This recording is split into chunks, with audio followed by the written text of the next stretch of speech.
我宣布 The 9,484th meeting of the Security Council is called to order. The provisional agenda for this meeting is the situation in the Middle East, including the Palestinian question. The agenda is adopted.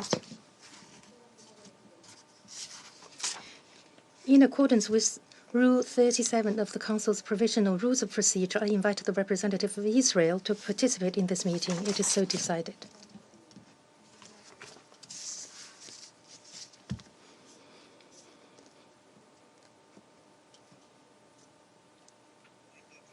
I propose that the Council invite the permanent observer of the Observer State of Palestine to the United Nations to participate in this meeting, in accordance with the Provisional Rules of Procedure and the previous practice in this regard. There being no objection, it is so decided.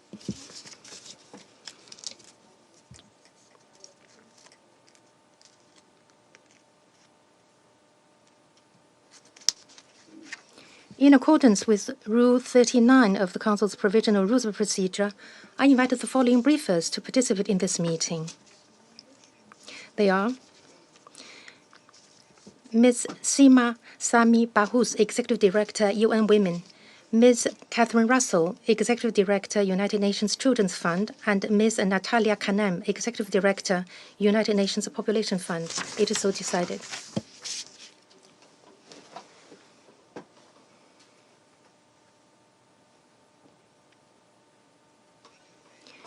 The Security Council will now begin its consideration of item 2 of the agenda. I now give the floor to Ms. Bahous.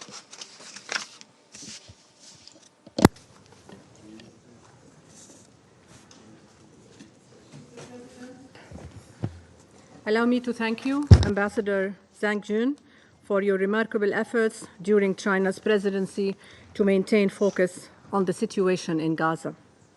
And thank you to Ambassador Nusseibeh and Ambassador Fraser for calling for this meeting, and to members of the Security Council for this opportunity to brief you about the humanitarian situation in the occupied Palestinian territory. I just returned last night from Egypt and Jordan. There, I met with government, civil society partners, humanitarian workers, and volunteers, all working tirelessly to respond to the suffering of the Gazan people and end the crises. I commend their efforts to ensure humanitarian aid gets to those in need.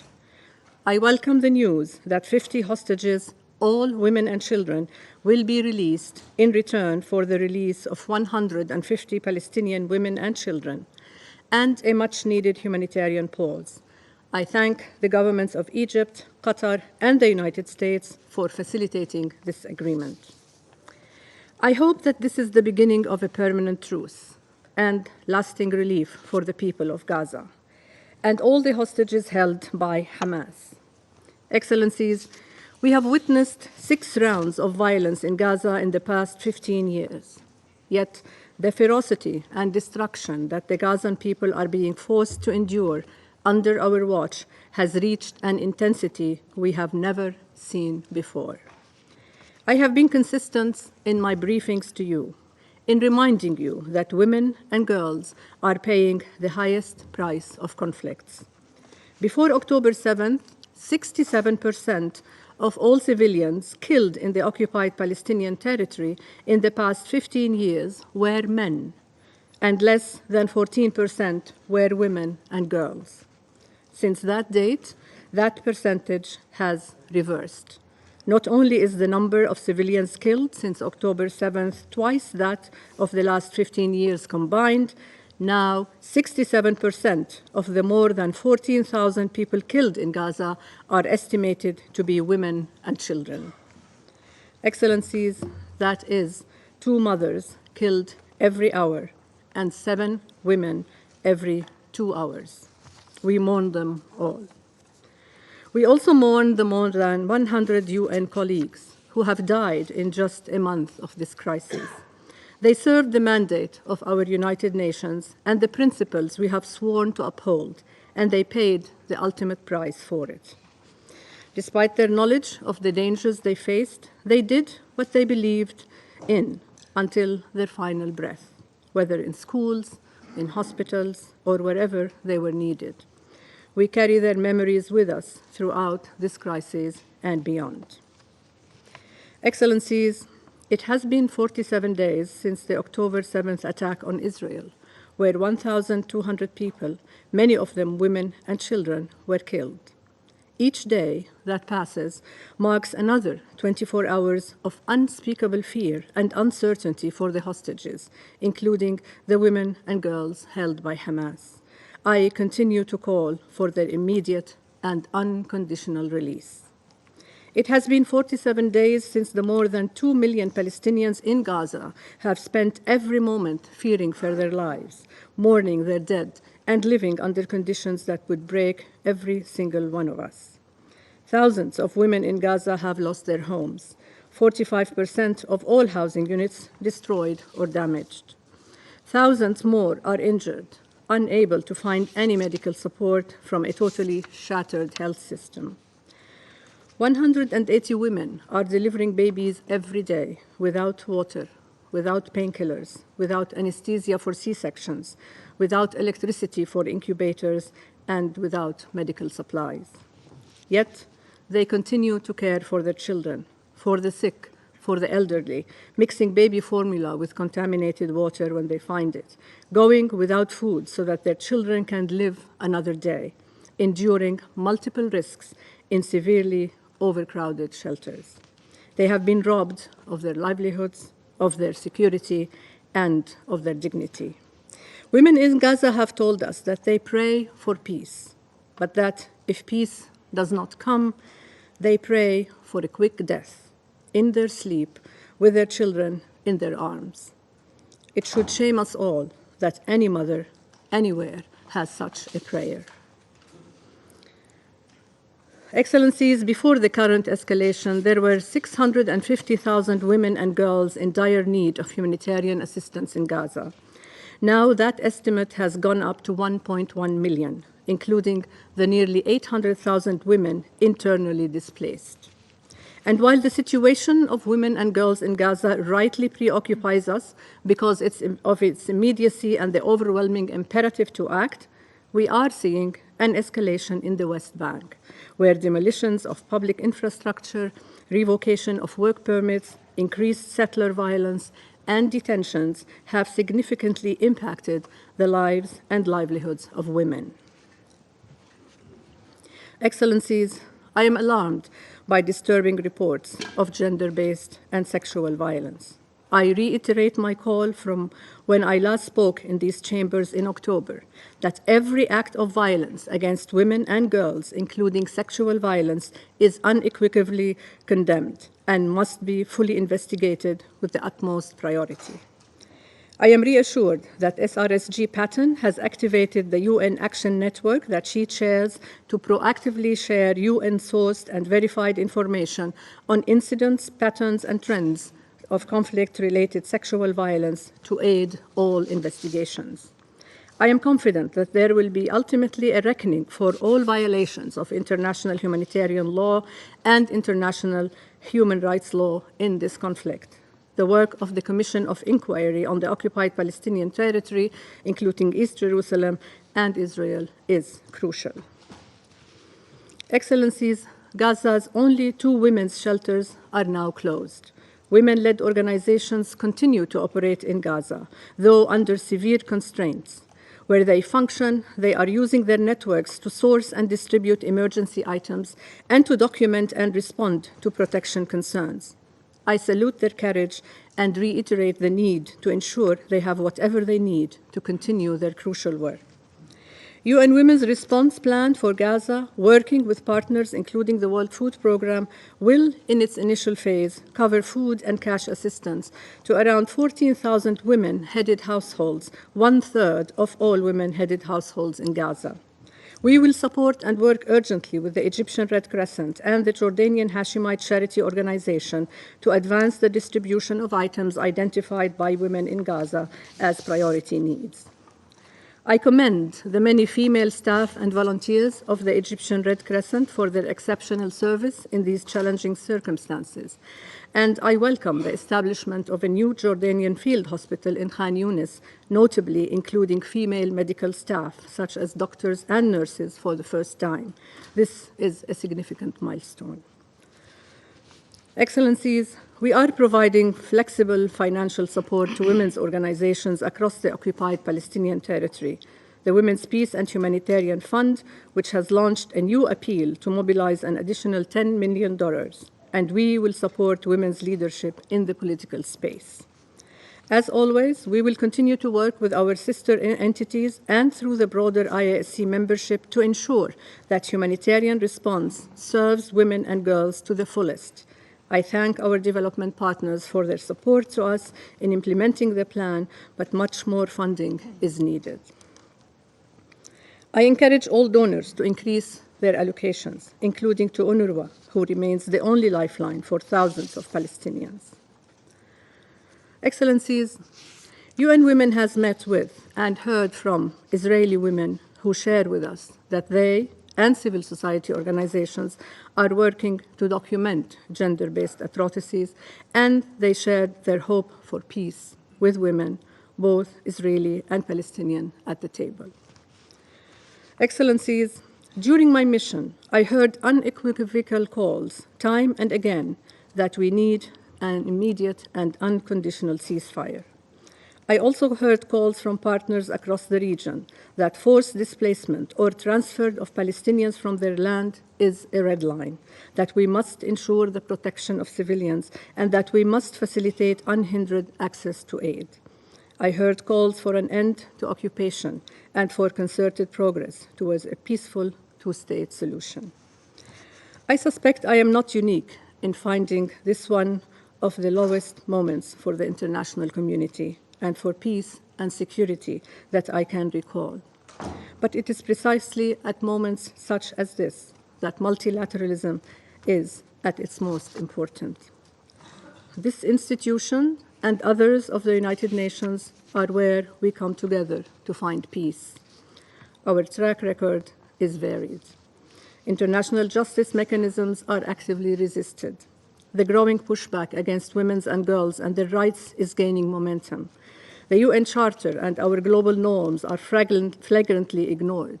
And as we abandon the instruments of multilateralism, the volume of arms transfers and the market value of arms manufacturers skyrocket. I welcome last week's resolution in the Security Council and hope that will only be the start of greater consensus in the Security Council to find a solution. I call on its immediate implementation. But this resolution, like the more than 100 resolutions on the so-called Palestinian question since 1948, makes no reference to gender issues. I also welcome the GA resolution passed on October 26th, calling for an immediate, durable, and sustained humanitarian truce leading to a cessation of hostilities. I urge you to include the voices of Palestinian and Israeli women working for peace, to recognize their leadership, and to call for their meaningful participation in any negotiation efforts. This crisis must be a wake-up call to our multilateral system. The world is looking to us to model its highest ideals, not to reflect its greatest failures. Now, more than ever, we must be faithful to our charter and to our shared humanity.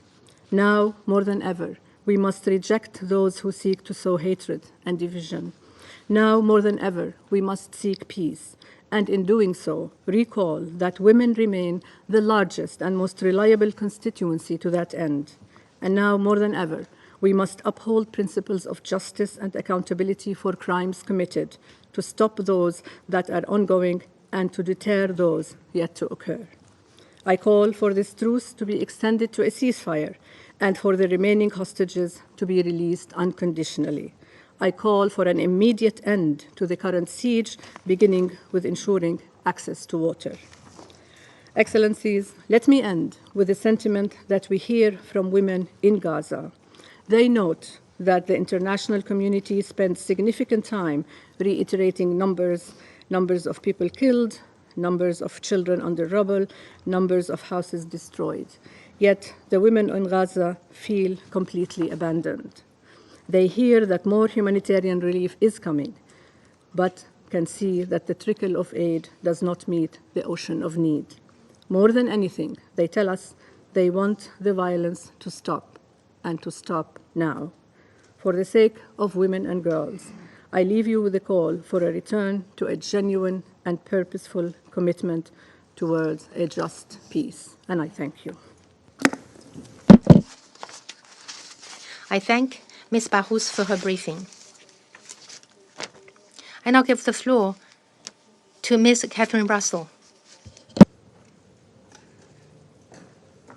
Excellencies, thank you very much. Thank you to Ambassador Nsebe, Ambassador Zhangjin, and Ambassador Frazier for bringing us together to speak about the worsening situation for children in the state of Palestine and Israel. I'd also like to thank this Council for its adoption of Resolution 2712, a text that acknowledges the disproportionate impact of this war on children by demanding that parties to the conflict afford children with the special protection they're entitled to under international law. Critically, this resolution calls for extended humanitarian pauses and corridors in Gaza, which I hope will be urgently implemented so that humanitarian partners can reach civilians in need, especially children. UNICEF also welcomes a limited ceasefire agreement. We are positioned to quickly scale up the delivery of desperately needed humanitarian aid in Gaza, but of course more resources are needed to meet ever-growing needs. But this is far from enough. The war must be brought to an end, and the killing and maiming of children must stop immediately. Excellencies, before briefing you in more detail on the situation in Gaza, I'd like to draw your attention to the plight of children in Israel and the West Bank. Since October 7th, 35 Israeli children have reportedly been killed, while more than 30 are being held hostage in Gaza. Like the Secretary General has said, the agreement to release hostages is welcome, but much more needs to be done. UNICEF will call on parties to safely release all abducted children. Last week, UNICEF's Deputy Executive Director traveled to Israel, where he met with families of the child hostages. They shared their anguish and deepening fear over the safety of their children. I had planned to travel to Israel and the West Bank last week as well, but as many of you have heard, I was advised by doctors to postpone my visit after sustaining injuries in a car crash en route to Rafah. Our Deputy Executive Director visited the West Bank to assess the deteriorating security and humanitarian conditions there. Over the past 6 weeks, 56 Palestinian children have been killed, while scores have been displaced from their homes. We estimate that 450,000 children in the West Bank need humanitarian assistance. UNICEF and its partners are providing mental health and protection support, water and sanitation services, and remedial education for 280,000 children in the West Bank. Turning to Gaza, I just returned from a visit to the south of the territory where I was able to meet with children, their families, and with UNICEF staff on the ground.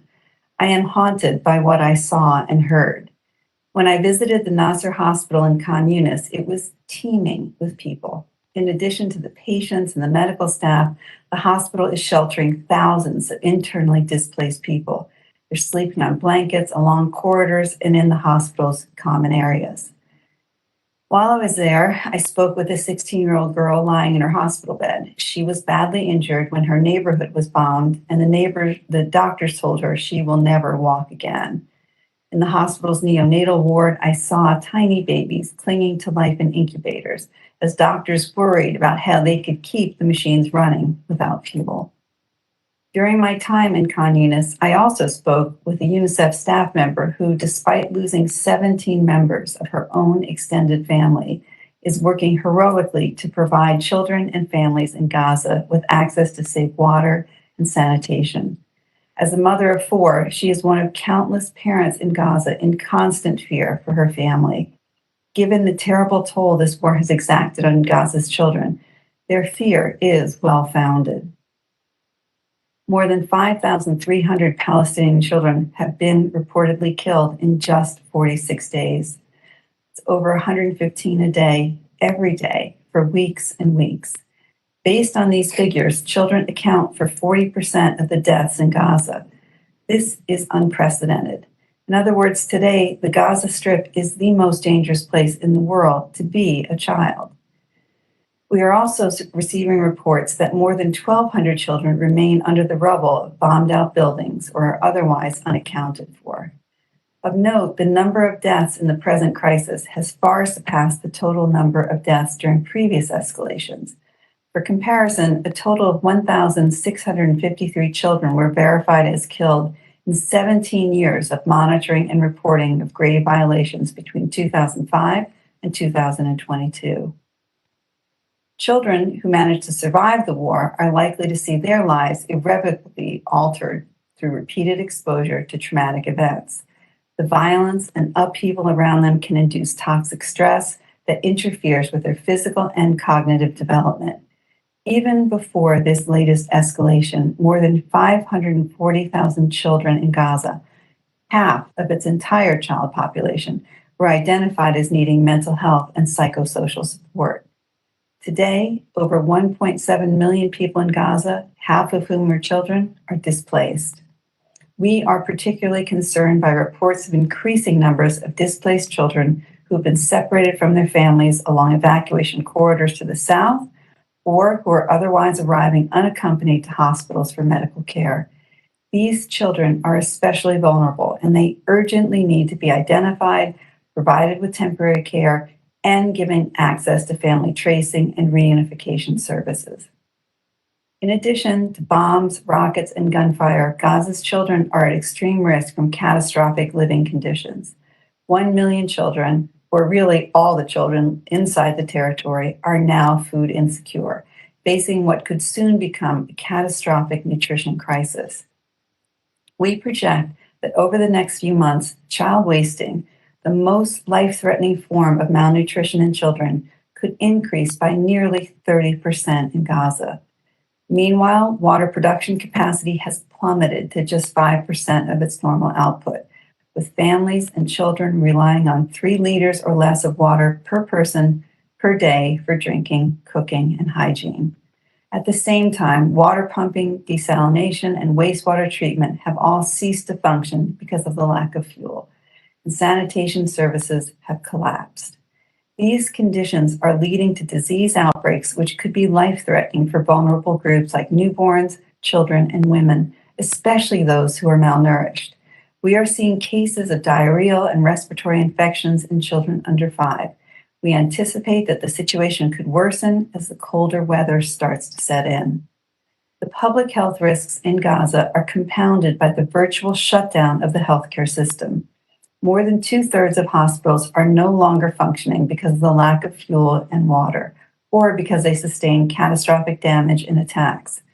Moreover, WHO estimates that at least 16 health workers have been killed and 38 injured while on duty. Hospital patients are being injured and killed or are dying from the lack of medicine and care. Last week, UNICEF was part of an interagency mission that relocated 31 babies from Al-Shifa Hospital to the Emirati Hospital in the south of the Gaza Strip. 28 of those babies are now receiving care in Egypt. Hospitals should never be attacked or used by combatants. And with thousands of displaced people sheltering in Gaza's health facilities, I cannot emphasize this point enough. We are also seeing devastating attacks on schools, with close to 90% of all school buildings sustaining damage. Nearly 80% of the remaining school facilities are being used as shelters for internally displaced people. But even these spaces, where children and families have sought safety after fleeing their homes, have come under attack. This past weekend, strikes on 2 schools, including UNRWA's Al-Fukr school, which was sheltering displaced people, reportedly killed at least 24 people. UNICEF condemns all attacks on schools. Across the state of Palestine and Israel, parties to the conflict are blatantly committing grave violations against children, including killing, maiming, abductions, attacks on schools and hospitals, and the denial of humanitarian access. But in Gaza, the effects of the violence perpetrated on children have been catastrophic, indiscriminate, and disproportionate. And when the war ends, the contamination by explosive remnants of war will be unprecedented, with potentially tens of thousands of remnants scattered across Gaza and beyond, a lethal threat to children that could last for decades. Inside Gaza, the war has also caused the largest ever loss of life for UN personnel, with more than 100 UNRWA staff killed. And in recent days, a WHO colleague was killed along with her 6-month-old baby, her husband, and her 2 brothers. Excellencies, for children to survive, for humanitarian workers to stay and effectively deliver, humanitarian pauses are simply not enough. UNICEF is calling for an urgent humanitarian ceasefire to immediately put a stop to this carnage. We are concerned that further military escalation in the south of Gaza would exponentially worsen the humanitarian situation there, causing additional displacement and squeezing the civilian population into an even smaller area. Attacks on the south must be avoided. UNICEF is strongly opposed to the establishment of so-called safe zones. No place is safe in the Gaza Strip, and the proposed zones do not have the infrastructure or protection measures in place to meet the needs of such large numbers of civilians. We also reiterate our call on the parties to immediately and fully respect international humanitarian and human rights law, including the principles of necessity, distinction, precaution, and proportionality. We ask them to go beyond what the law requires, to protect children and the civilian infrastructure they rely on, and to immediately and unconditionally release all civilian hostages held in the Gaza Strip, especially children. We call on the parties to abide by Resolution 2712 and to provide safe and unrestricted humanitarian access to and within the Gaza Strip, including in the north. Parties must allow the immediate entry of life-sustaining supplies, including fuel, that are needed for trucking, water desalination, water pumping, and flour production. We must be permitted to bring in essential wash supplies, tarpaulins, tents, and poles. We also call on the parties to ensure the voluntary movement and safe passage for all civilians seeking emergency shelter and a safe place to stay, to reopen, repair, and augment the capacity of all water lines into the Gaza Strip, and to ensure that the water is safe and not contaminated. Excellencies, the true cost of this latest war in Palestine and Israel will be measured in children's lives, those lost to the violence and those forever changed by it.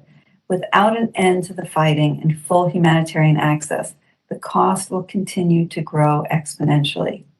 The destruction of Gaza and killing of civilians will not bring peace or safety to the region. The people of this region deserve peace. Only a negotiated political solution, one that prioritizes the rights and well-being of this and future generations of Israeli and Palestinian children, can ensure that. I urge the parties to heed this call, starting with a humanitarian ceasefire as the first step on the path to lasting peace. And I urge you, as members of the Security Council, to do everything in your power to end this catastrophe for children. Thank you very much. I thank Ms. Russell for her briefing. I now give the floor to Ms. Natalie Kanam. Mr. President, Excellencies, may I thank Malta, the United Arab Emirates, and the members of the Security Council for convening this important briefing and for affording me the opportunity to address you. UNFPA deplores the loss of life in Israel and in the occupied Palestinian territory in the escalating crisis since October 7th. We are deeply concerned for the safety and well-being of all women and girls caught up in the conflict. The situation they face is beyond catastrophic. UNFPA delivers reproductive health and population-related services focusing on women and girls in over 130 locations, mainly developing countries around the world, including delivery of humanitarian aid to pregnant women and new mothers. This assistance aligns with the humanitarian principles of humanity, impartiality, neutrality, and independence. We have worked in the occupied Palestinian territory since 1986, where we are now providing desperately needed support. Some 2/3 of all the thousands of people killed in Gaza are women and children, showing yet again that they pay the steepest price in conflicts. Amid the ongoing fighting and devastation, in Gaza, there are currently 5,500 pregnant women expected to give birth in the coming month. Every day, approximately 180 women deliver under appalling conditions, the future for their newborns uncertain. At a moment when new life is beginning, what should be a moment of joy is overshadowed by death and destruction, horror and fear. The situation is most dire for women facing obstetric complications, some 15% of pregnant women. Their lives are at risk due to severely limited access to health care and to emergency obstetric care. UNFPA is deeply worried about the more than 7,000 women who gave birth over the past 47 days. They lack access to postpartum care, water, sanitation, and nutrition. Due to attacks on health facilities, as well as the lack of fuel, electricity, and supplies, half of all hospitals have shut down. Those that remain open are at the breaking point. There are 2.2 million people in Gaza where an entire population is besieged and denied access to the essentials for survival. Over 1.6 million people are living in overcrowded conditions without sufficient clean water and sanitation. This creates multiple health crises, health risks, including for women who have no access to menstrual hygiene, as well as those who are pregnant or have recently delivered. Lack of food and water across Gaza will have an adverse impact on the health and well-being of pregnant and breastfeeding women. They have higher daily water and caloric intake requirements. A woman called Raham, who is 2 months pregnant and experiencing bleeding, told us, "There is a treatment I should take, but I'm not able to get it. Pregnant women like me should be drinking milk, eating eggs. All bakeries have been bombed. There is no bread, no water." In the West Bank, where settler violence is on the rise and households have been displaced, more than 70,000 women are pregnant, and about 8,000 are expected to give birth in the coming month. We are deeply concerned about the protection risks facing women living under these conditions, especially gender-based violence. Lack of access and the loss of communications limit our ability to deliver support and services that gender-based violence survivors require. Al-Shifa Hospital is no longer functioning, and across Gaza, health supplies are running dangerously low. There are reports of women having to undergo cesarean sections without anesthesia. Military strikes and operations near hospitals are jeopardizing the lives of patients and women and girls who desperately need medical care but are unable to receive it. Hospitals, health workers, and civilians must never be targets. They have special protection under international humanitarian law. When health facilities are under attack, the lives of critically ill patients and health workers and all seeking shelter at these facilities are at risk. They have nowhere safe to go. Thus far, UNFPA has managed to deliver 5 truckloads of reproductive health kits to Gaza containing pharmaceuticals, equipment, and supplies for emergency obstetric and neonatal care. This includes anesthetics for use during cesarean sections. UNFPA is distributing clean delivery kits to improve the hygienic conditions for birth wherever they may occur, as well as kits for women who have recently given birth.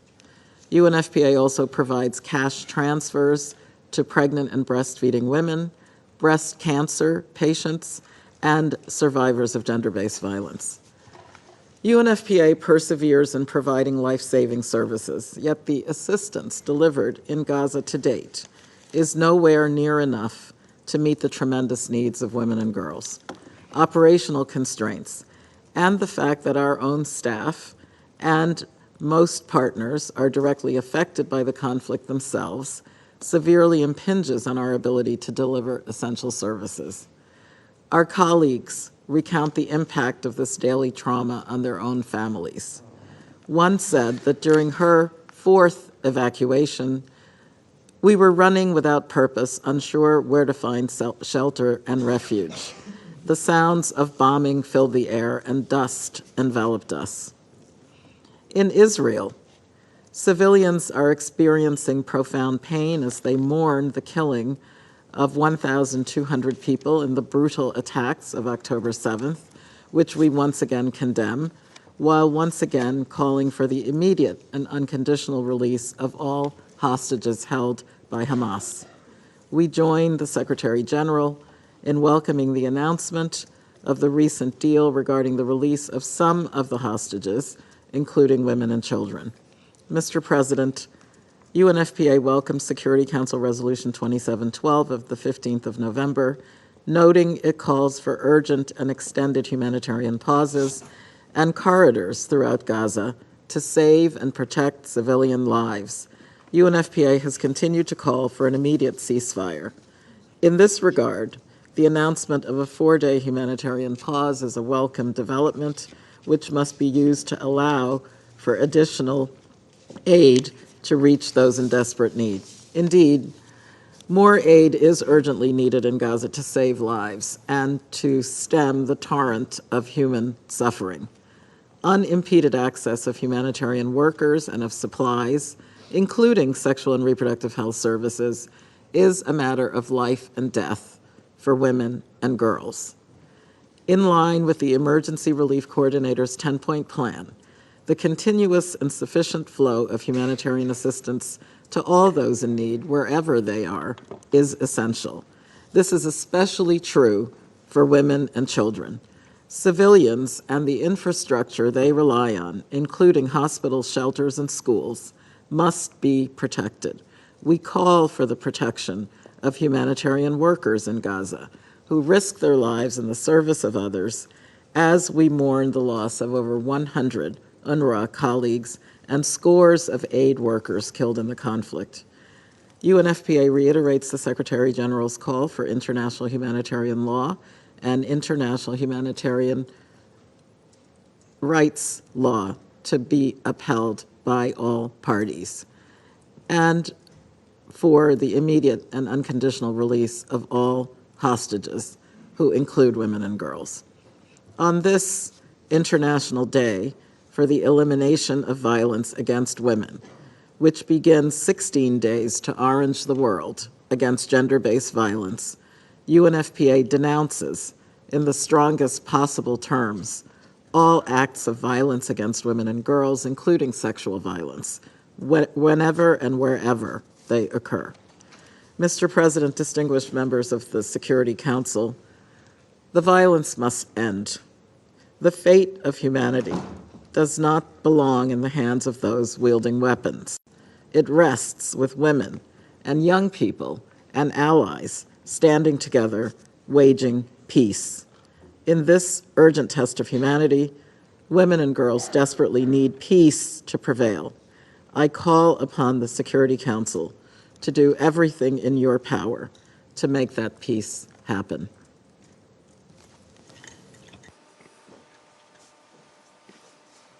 I thank Ms. Kanam for her briefing. I now give the floor to those council members who wish to make statements. I give the floor to the representative of the UAE. Thank you, Mr. President. I thank Executive Director Bahous, Executive Director Russell, and Executive Director Kanem for their painful briefings. They highlight the critical turning point we have reached in Israel's 47-day war on Gaza that followed the October 7th attacks by Hamas on Israel, and the grave choices that lie before Israel in its prosecution of this war. Just for the sense of scale, this war is taking place in a small yet highly populated area. Its largest city, Gaza City, is more densely populated than New York. This tiny area is home to families who have spent decades trying to build normal lives as a community despite repeated wars and displacement and amidst an ongoing blockade. Within this 25-mile-long strip, 12,000 locations have already been subjected to airstrikes, according to the Israeli government.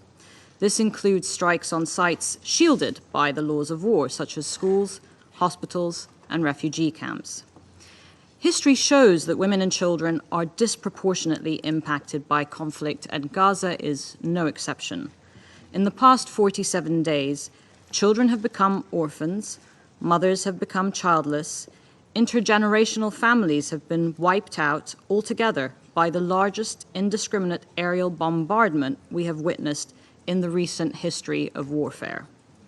It can therefore be no surprise to anyone that more than two-thirds of around the 14,000 Palestinian fatalities are women and children. Many of those killed were teachers, journalists, doctors, or children that were aspiring to become like those adults one day. From what we know of their lives and dreams and aspirations documented over the past months by brave journalists and ordinary people, it is that they did not want to grow up to become Hamas, nor did they ask to become the front line against Israel's formidable military arsenal.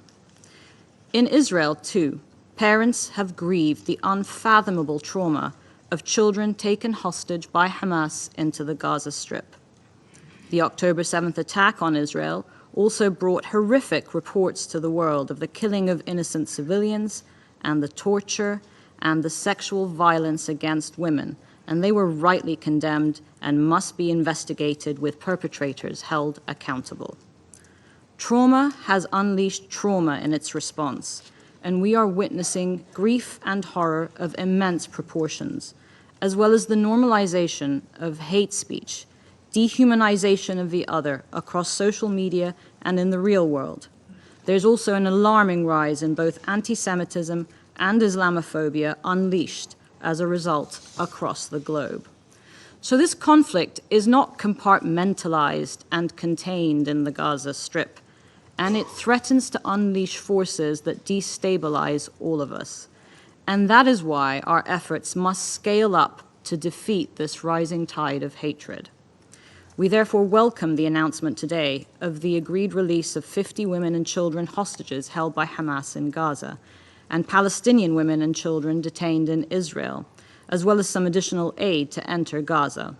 We thank the tireless mediation efforts of Qatar, Egypt, and the United States as a welcome note of hope in what has been described as the darkest of days for the Palestinian people. We hope that the 4-day truce announced can be extended to allow in the life-saving humanitarian relief for the Palestinians in Gaza and the safe return of the remaining hostages there. Many lives hang in the balance in the coming days, and these numbers and faces have names.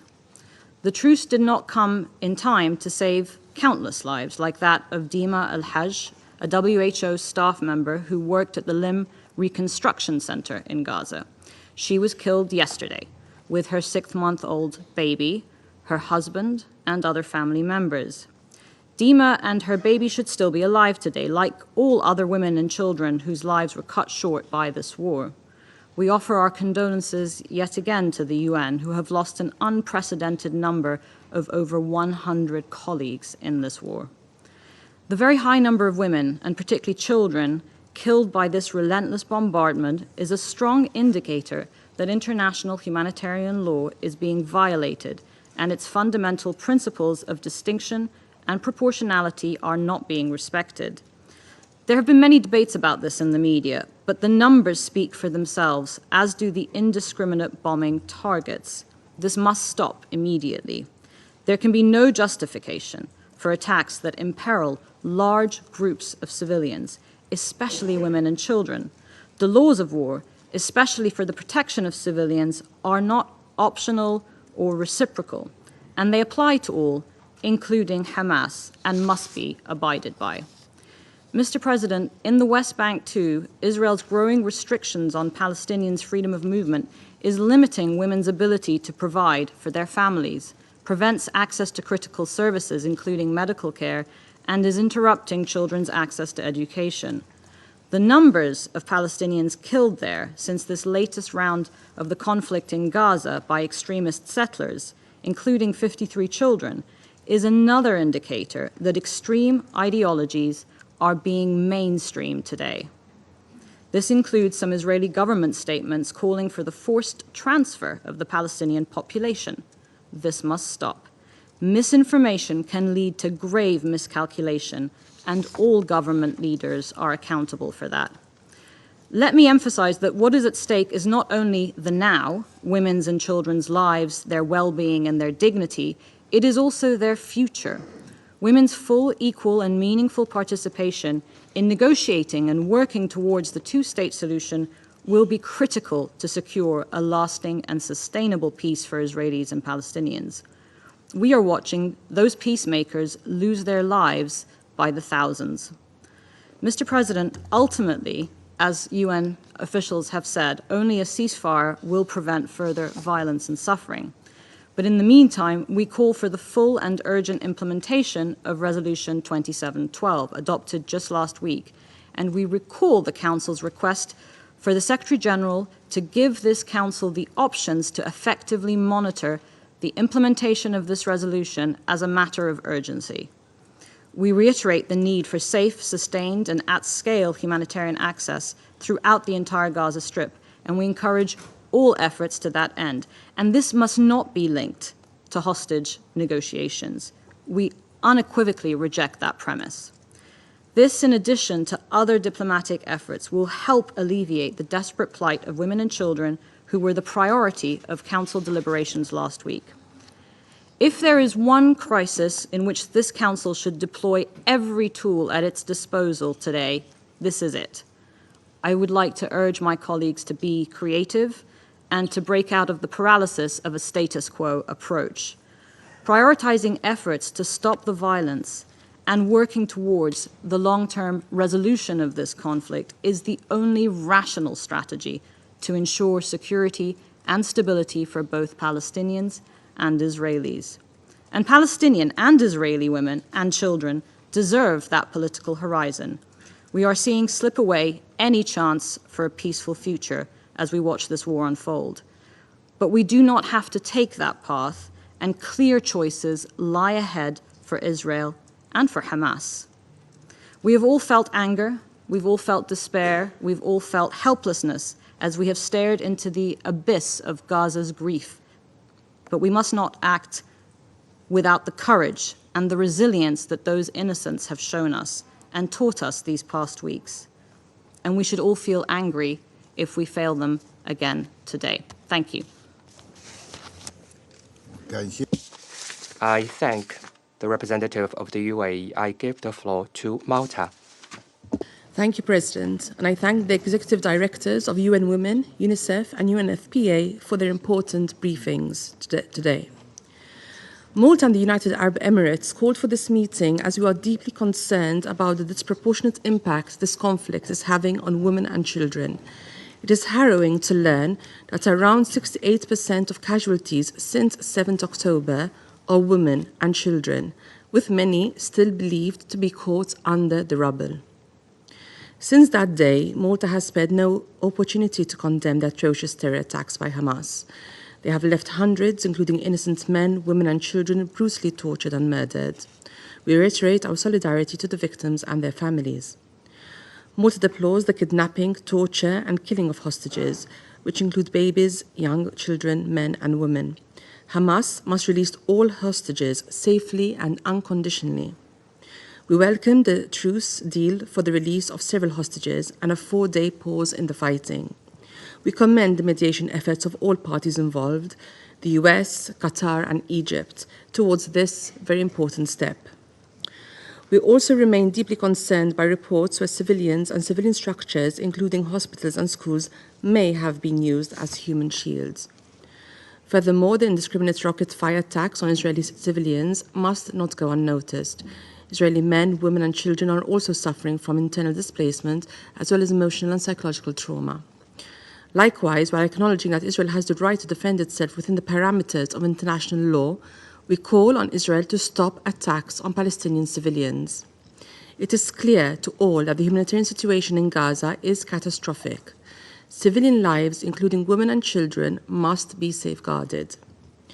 UN Women estimates that there are over 2,000 new female-headed households since the start of the conflict, many having been displaced and taking shelter in overburdened UNRWA facilities and in hospitals.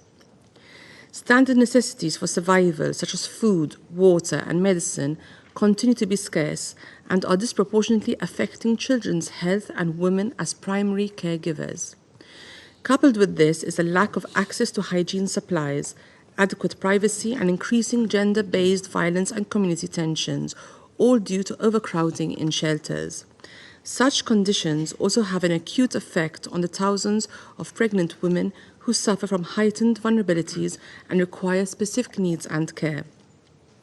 These are only a few of the reasons why Malta continues to underline the need for urgent and extended humanitarian pauses and corridors for a sufficient number of days, as outlined in Resolution 2712.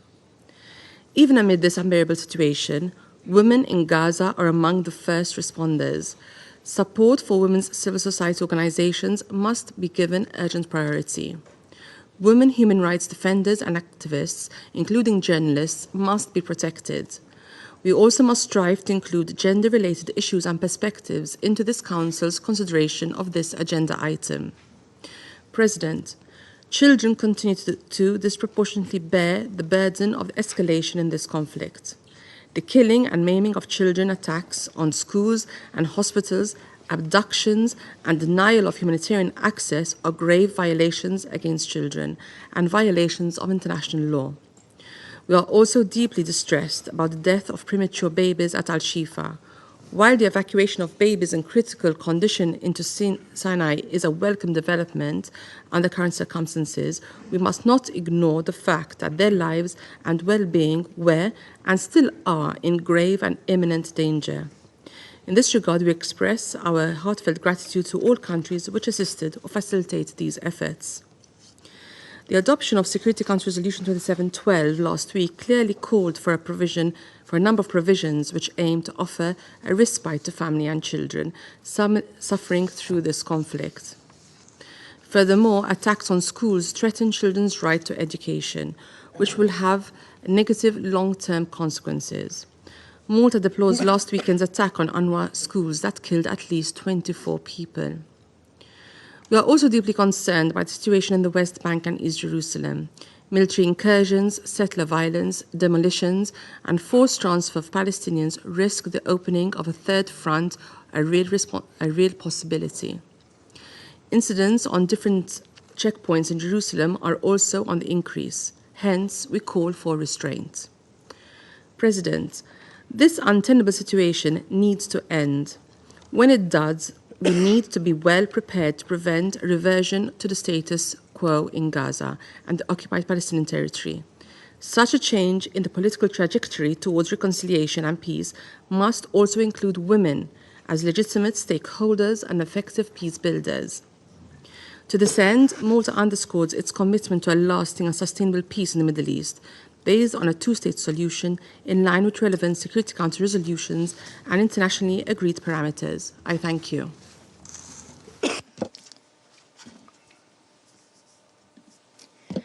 I thank the Representative of Malta. I now give the floor to the United States.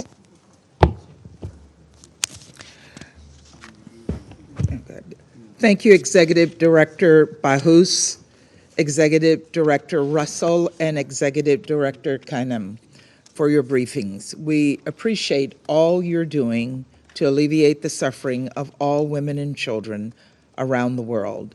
And I want to take this moment to wish Executive Director Russell a full recovery from her injuries.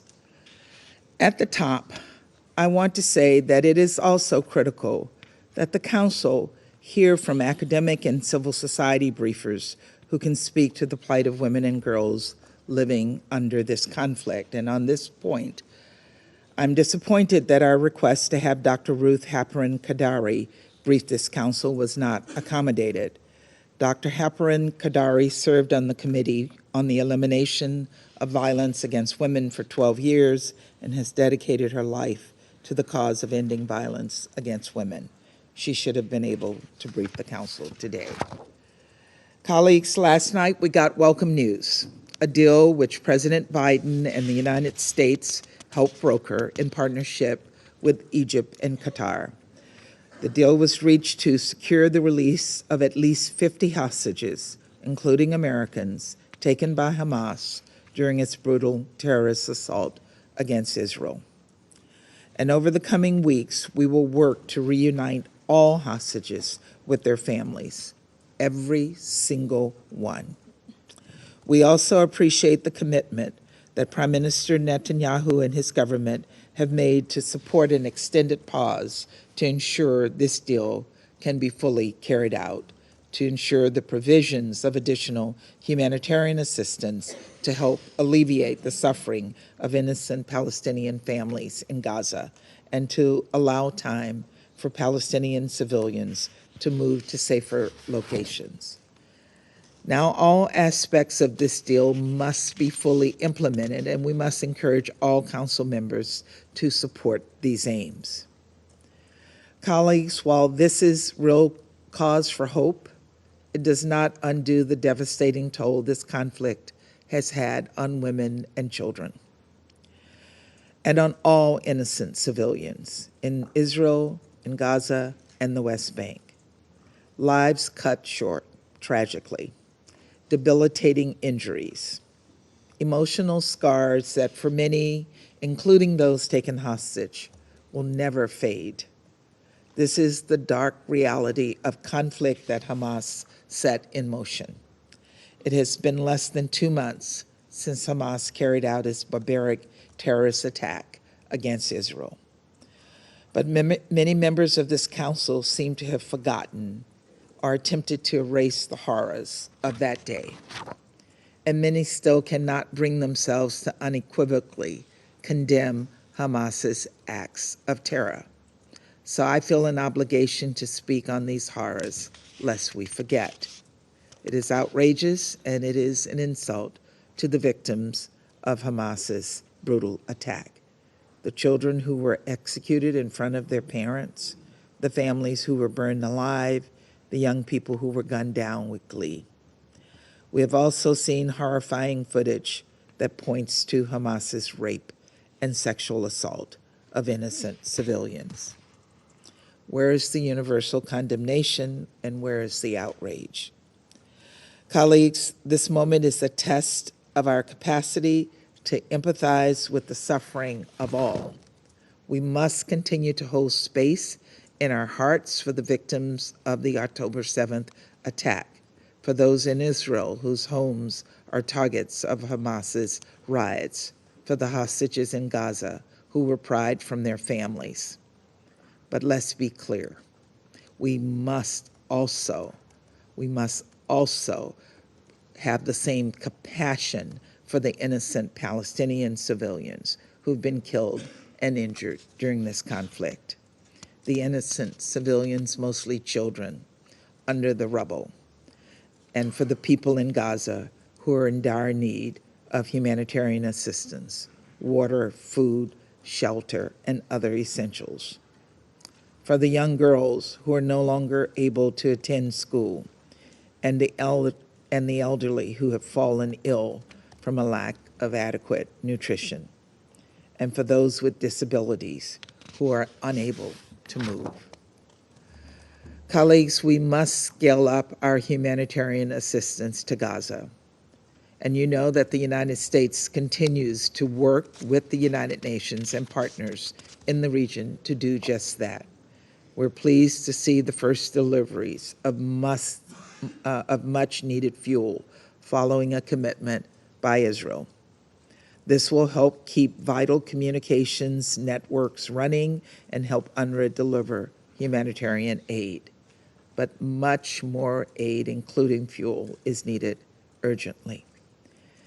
As we have heard today, Palestinian women also lack access to sexual, reproductive, and maternal health care. And humanitarian partners have in many cases been unable to provide gender-based violence response services in Gaza. And that's not for lack of trying. UNRWA is doing everything in its power to continue to provide these services, even in the face of grave danger. But these women and girls need more support and protection. And the United States is committed to doing everything possible to help women and girls in all conflict zones, consistent with Security Council Resolution 1325. Colleagues, make no mistake. Hamas is not concerned with protecting any civilians, including any Palestinian civilians. No, they are deliberately and callously putting them in harm's way, hiding behind the skirts of their women and innocent civilians. Still, this does not lessen Israel's responsibility to protect civilians consistent with international humanitarian law, as it exercises its right to safeguard its people from acts of terror. Efforts to mitigate and respond to civilian harm are both a moral and a strategic imperative, and we're deeply saddened by the tragic loss of lives at the UN's Al-Faqura school in Gaza. Any harm to civilians sheltering at protected sites is unacceptable. Colleagues, even at this perilous moment, we must work toward a sustained peace, toward a future where two democratic states, Israel and Palestine, live side by side in peace. Women and girls can and must help chart that better future. And with their support and leadership, I believe we can, at long last, secure peace, freedom, and prosperity for Israelis and Palestinians alike. Finally, on this day, before Americans celebrate their Thanksgiving, recalling all the things that we are thankful for, we must not forget those who are suffering, those who are in mourning, those whose children are going to bed hungry. We must do everything possible to alleviate their suffering. Thank you, Mr. President. I thank you, and I'll give the floor to the Russian Federation. Mr. President, we fully support the convening of today's Urgent Security Council meeting on the situation in the Gaza Strip with a focus on the protection of civilians, particularly women and children. We thank the executive directors of UN Women, Sima Bauchs, UNICEF, Ms. Catherine Russell, and the executive director of UNFPA, Ms. Natalia Kanem, on their briefings on the situation in the Palestinian enclave. Since early October, an increasingly dramatic situation has been unfolding in the Palestinian-Israeli conflict zone. The killing and violence inflicted on Israeli civilians cannot be justified. All terrorist attacks against civilians, including hostage-taking, deserve categorical condemnation. However, Israel's subsequent retaliatory campaign against the Gaza Strip, including the ground offensive, has resulted in bloodshed on an unprecedented scale and scope in the occupied Palestinian territory, particularly in Gaza, where a veritable humanitarian catastrophe is unfolding. Today, we heard new figures that vividly illustrate its scope. The number of Palestinians killed in less than 2 months is staggering, more than 13,000, half of them children. The unprecedented number of internally displaced persons since 1948, 1.6 million, is equally appalling. In short, the worst predictions of a disaster of near-biblical proportions are coming true, and the Palestinians are facing this before our very eyes. At the same time, Israel is depriving the international community, including Russia, of the opportunity to provide the necessary humanitarian assistance to Gaza. The Strip remains cut off from steady and sufficient supplies of water, food, medicines, and fuel, which Israel has allowed to trickle in selectively only a month after the start of the blockade. This situation is absolutely unacceptable, including in terms of protecting women's rights and ensuring the implementation of numerous UN Security Council resolutions, including Resolution 1325 on women, peace, and security. Israel is obliged to take measures to comply with these documents, especially given that it has incorporated Resolution 1325 into its national legislation and has declared its commitment to the subject. Mr. President, the mass killings and maimings of children committed by the Israeli army in the course of its operations, as well as attacks on schools and hospitals that claim innocent lives, are of utmost concern. The strikes are also targeting other civilian sites, mosques, churches, refugee camps, and UN facilities where the women and children of Gaza seek refuge from bombs. This is a blatant violation of international humanitarian law. We have heard allegations of Hamas command posts and bunkers located in these facilities, but we have yet to see any convincing evidence of this. We would particularly like to stress the unacceptability of denying humanitarian access to children, which is an absolute priority given Gaza's appalling conditions. As a result, more children have died in Gaza over the past month than in all other conflicts over the past few years combined. Every day, dozens, if not hundreds, of children are killed and maimed in Gaza. 3 children were killed by Israeli shelling in southern Lebanon. This is about Palestinian children's right to life, and our common task is to save those lives. The Secretary General's sobering words that Gaza has become a graveyard for children rang out nearly 3 weeks ago, yet children continue to die. We ask the Secretary General and his Special Representative for Children in Armed Conflicts to keep the situation in Gaza under special scrutiny and to inform the Security Council of measures being taken. We're likewise concerned about Israel's and Western states' violations of the rights of those who express disagreement with Israel's actions. This includes violations of freedom of expression and peaceful assembly, as well as the persecution of human rights defenders. We believe that given these circumstances, the Security Council should make it a rule to invite representatives of Palestinian civil society, including women, to its meetings in order to obtain first-hand information on the situation in the occupied territories. Mr. President, all that the Security Council has managed to achieve against this completely unacceptable backdrop is to adopt on November 15th Resolution 2712 submitted by Malta on the humanitarian situation in the enclave, focusing on the impact of the conflict on children specifically. Unfortunately, that resolution ended up being watered down and did not contain a demand for a ceasefire, nor did it provide for practical measures to ensure broad and unhindered access to those in need and to provide assistance to the victims. Given this, Russia abstained on the vote, ceding to requests from Palestinians and Arab countries themselves, who asked not to stand in the way of the UN Security Council from finally adopting some kind of product on the conflict for the first time since 2016. At the same time, the resolution left out Israel's violent raids on the West Bank and arbitrary air raids on Syria, as well as the growing tensions along the Blue Line with Lebanon, which create a risk of the crisis spreading out further throughout the Middle East region.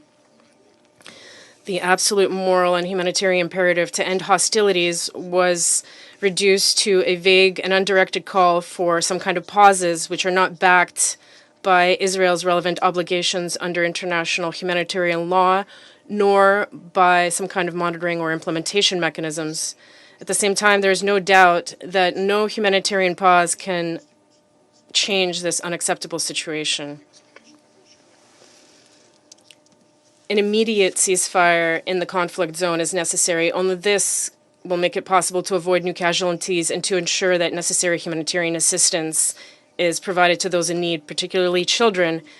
Unfortunately, the Israeli leadership took full advantage of the U.S.-induced rift in the Security Council and did not hesitate to call the adopted resolution meaningless, declaring their intention to ignore it and continue clearing out the Gaza Strip.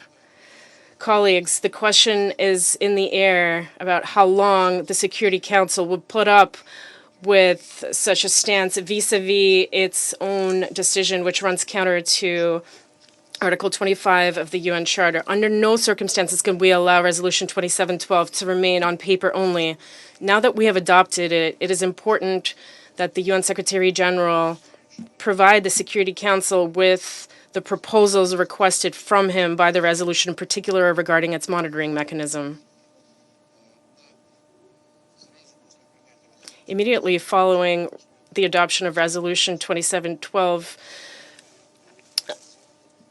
Israeli Air Force attacked UNRWA's Al-Fakur and Tel Azar schools, as well as the Al-Shifa and Al-Afli hospital complexes, in the context where more than 200 bombings were taking place per day. According to UNRWA Commissioner General, there are no safe places left in Gaza to shelter civilians. Even UN facilities whose coordinates are known to Israel and which are flying blue flags are becoming targets. The UN rightly calls such actions blatant violations of international humanitarian law and total disregard for humanity. The Israeli leadership cynically calls casualties among Palestinian civilians inevitable collateral damage and is ready to consider isolated pauses in hostilities only through the prism of its own military interests.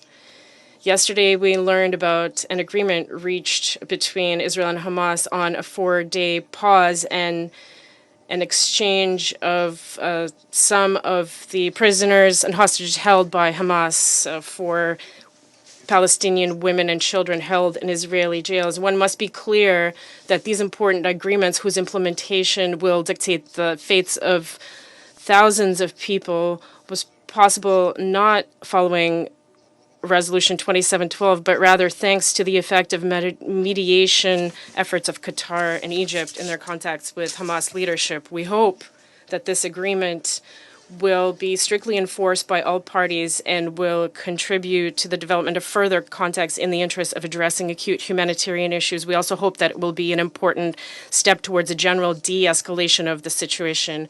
On our part, we intend to play our full role in this in close coordination with regional stakeholders. We all understand that addressing the current eruption of Israeli-Palestinian violence should not let us lose sight of the search for a just and lasting solution to the conflict. And we look forward to a targeted discussion of this issue in the Council meeting on 29th November. I thank you. I thank you. And I'll give the floor to the representative of France. Mr. President, I wish to thank Ms. Bauhaus, Ms. Roussel, and Ms. Canem for their briefings, and I wish to say to them once again that France fully supports UN Women, UNICEF, and UNFPA. We support them in their engagement to help the people of Gaza. France hails the agreement reached in the last few hours, which looks set to allow the release of several tens of hostages and a truce. We wish to pay tribute to the role played by Qatar, Egypt, and the United States. This step may set in motion a positive cycle. Other releases must follow suit. France calls for the unconditional and immediate release of hostages detained by Hamas and other terrorist groups since the 7th of October. These hostages include women and children. France condemns the terrorist attacks perpetrated by Hamas and other terrorist groups on the 7th of October. We also condemn the sexual violence and the abductions of children committed on that day. The Security Council must do the same in unequivocal terms. Israel has the right to defend itself and the duty to do so while adhering strictly to international law. The humanitarian situation in Gaza is catastrophic. The number of Palestinian civilian victims and wounded people is increasing day by day. Women and children are particularly vulnerable. They account for 2/3 of the victims. France calls for the immediate implementation of the resolution adopted by this council last week.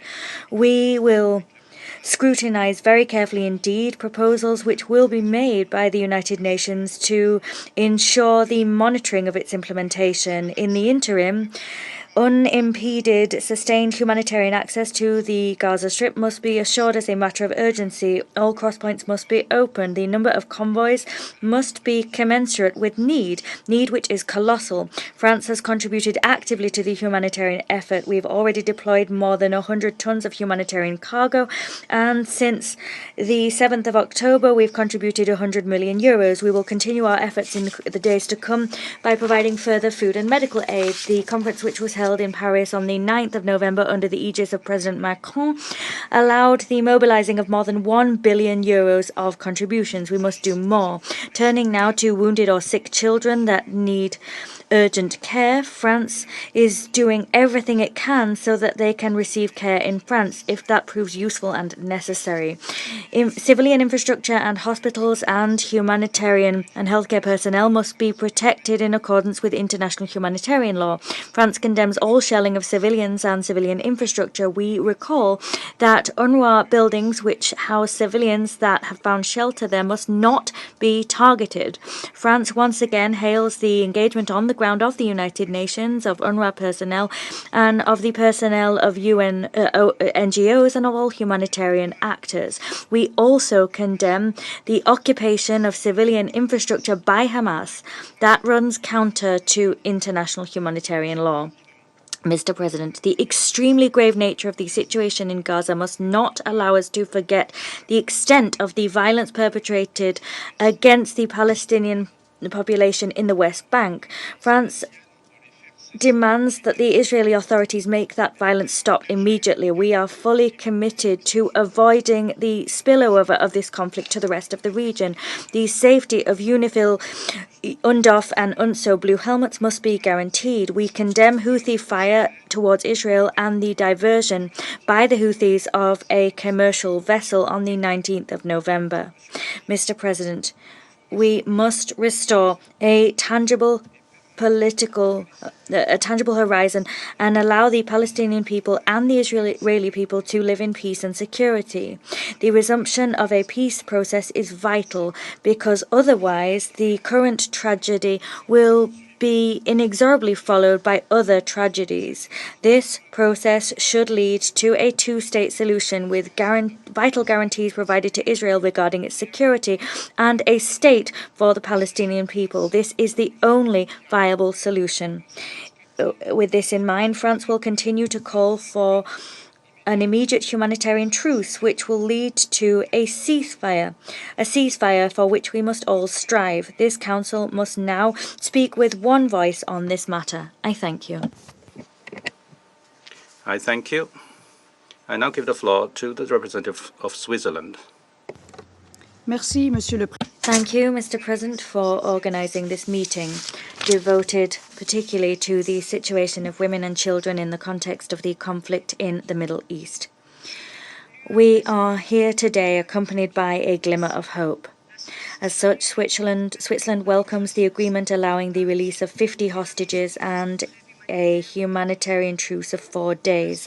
We thank all countries that have contributed to this agreement, in particular Egypt, Qatar and the United States. We wish those released and their families a speedy reunion and recovery from their physical and psychological wounds.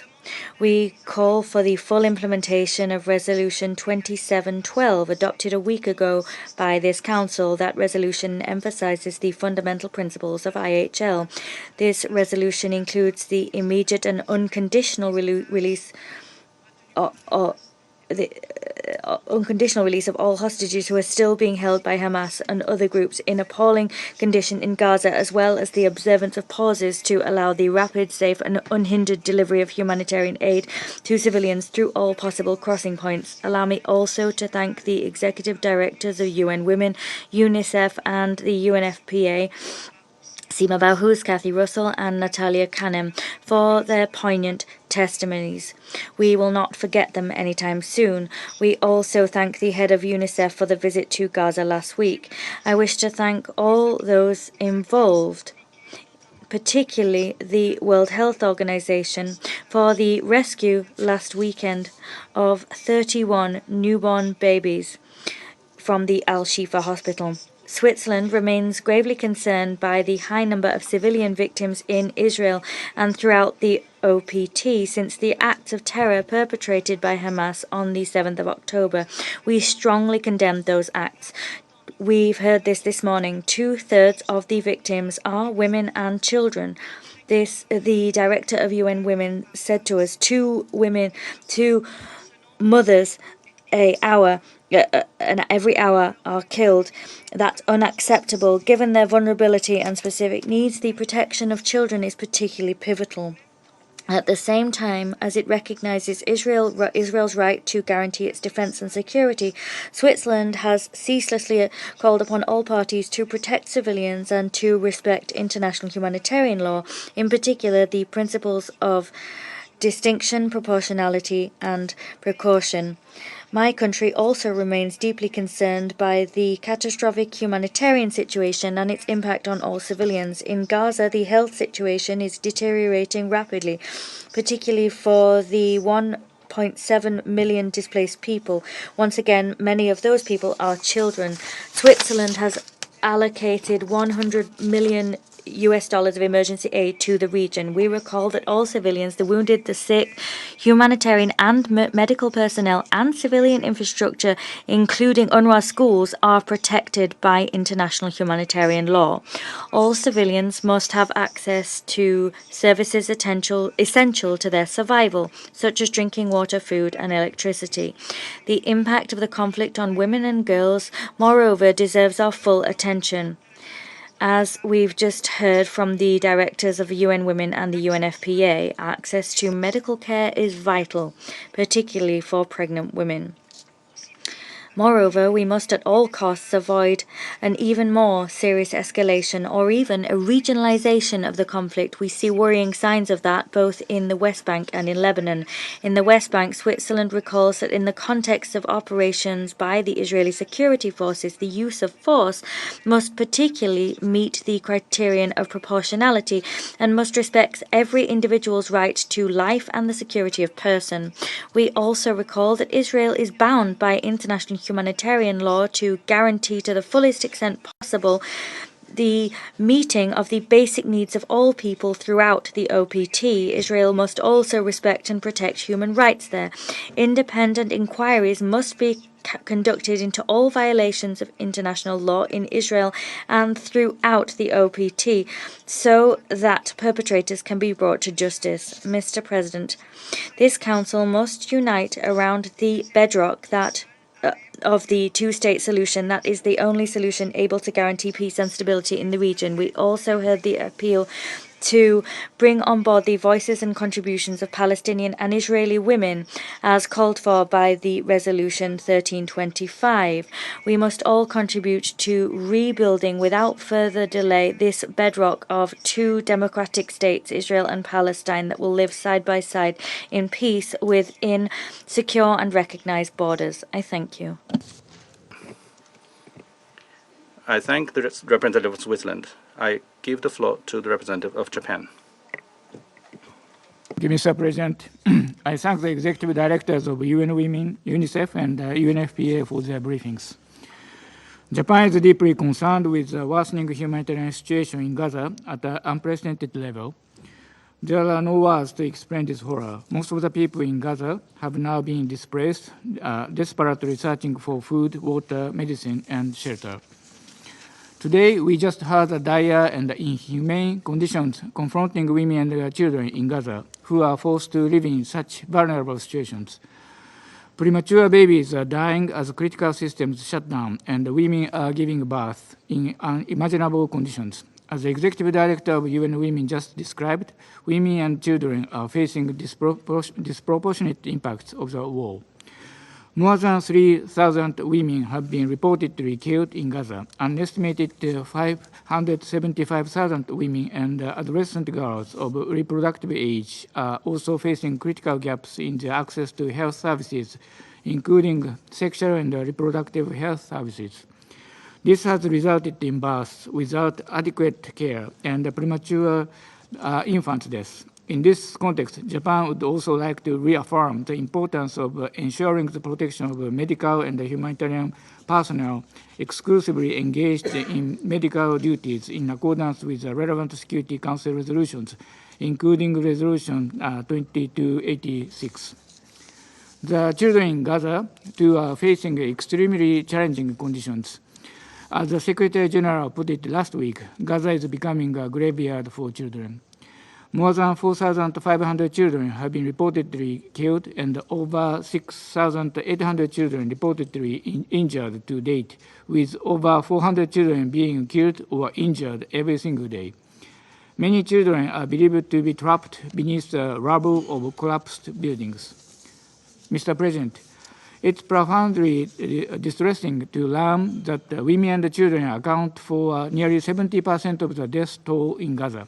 No other place on earth is as horrifying as Gaza right now. All parties to the conflict must remember the grave impacts of armed conflict that those women, children, and their families must endure for many years to come. The protection of women and children must be prioritized, and they must be provided with essential humanitarian assistance such as food, water, and medicine continuously. In this regard, full, rapid, safe, and unhindered humanitarian access must be ensured in line with international humanitarian law and the newly adopted Security Council Resolution 2712. Japan welcomes this resolution and calls for all parties to act faithfully based on it. Mr. President, many women and children are among the victims and the hostages subject to the acts of the terror committed by Hamas in Israel.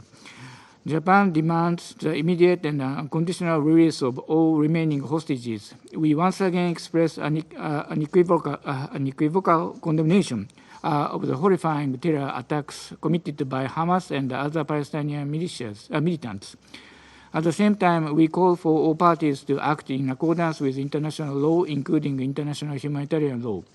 Mr. President, in this regard, Japan welcomes the recently announced deal for the release of hostages and a pause in fighting for 4 days as an important move towards the release of further hostages and the improvement of the humanitarian situation, and commends the efforts undertaken by the countries concerned. We expect the deal to be implemented in a steady and timely manner. Mr. President, lastly, I would like to emphasize that no military action can resolve this conflict. Diplomatic negotiations must be relaunched, leading to a two-state solution with Israel and a future independent state of Palestine, living side by side in peace and security. Also, the concept of WPS has shown that we can move closer to sustaining peace by having women actively participate as leaders in conflict resolution, reconstruction, and peace building, while protecting and helping women and girls. WPS perspective must be ensured when working to improve the humanitarian situation in Gaza Strip and to calm down the situation as soon as possible, as well as in the subsequent recovery and reconstruction. Japan will work tirelessly to this end. I thank you, Mr. President. I thank Japan. I now give the floor to the United Kingdom. Thank you, President. I thank Executive Directors Bahous, Russell, and Canham for briefing us today. The humanitarian crisis unfolding in Gaza is acute. The loss that innocent civilians are suffering is incomprehensible. Too many, including women and children, are losing their lives. Our collective priority must be to alleviate this suffering. It is crucial that all sides uphold international humanitarian law and take all possible measures to protect innocent civilians, including at hospitals and schools. We welcome the announcement of the agreement reached today for a coordinated release of hostages and pause in the fighting. This is a crucial step towards providing relief to the families of the hostages and addressing the humanitarian crisis in Gaza. We urge all parties to ensure the agreement is delivered in full. The UK welcomes the immense international cooperation, including the efforts from Qatar, Egypt, the US and Israel, that has led to an agreement being reached. President, this pause provides an important opportunity to ensure much greater volumes of food, fuel and other life-saving aid can reach Gaza on a sustained basis. We are particularly concerned for civilians in northern Gaza, where there's been no water or food supplied for at least 2 weeks, and hospitals and health centres are unable to function. These people urgently need help, and they need it now. The UK continues to call and advocate for increased land access through the Rafah crossing and the full opening of the Kerem Shalom crossing to get critical goods into Gaza at much greater speed. We continue to press Israel to authorise the entry of at least 200,000 litres of fuel per day. Whilst the UK regrets that Resolution 2712 could not clearly condemn Hamas's terror attacks of 7 October, we strongly support the objective of that resolution, to get aid in and hostages and civilians out. And to achieve that objective, we call for the resolution's urgent implementation. Finally, President, we share colleagues' concerns about escalatory actions which disrupt regional peace and security. The UK is intensively engaging with partners to prevent further escalation. We condemn the unlawful seizure of the MV Galaxy leader by the Houthis on 19 November and call for the immediate and unconditional release of the ship and its crew. We continue to work towards a two-state solution which provides justice and security for both Israelis and Palestinians. I thank you. I thank the United Kingdom. I give the floor to Albania.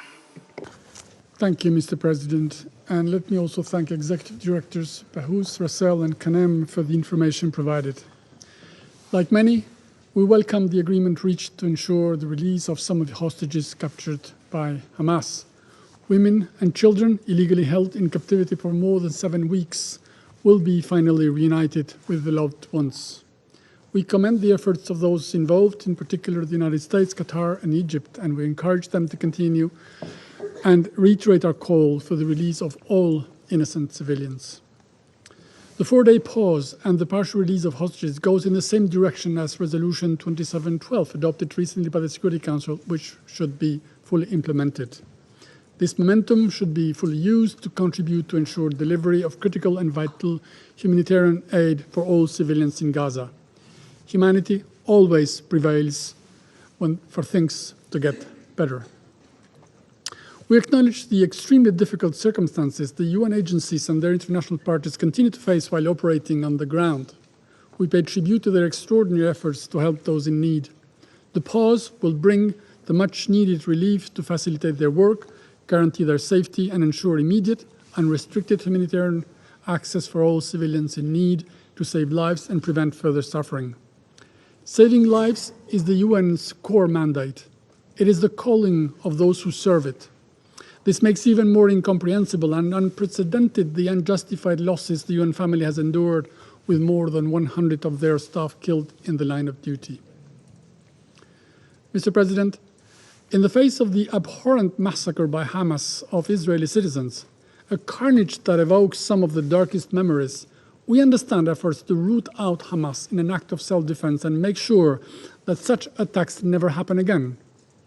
In the news world, the latest bad news quickly overshadows previous ones. But Hamas' horrific crimes cannot be forgotten or relativized and should not go unpunished.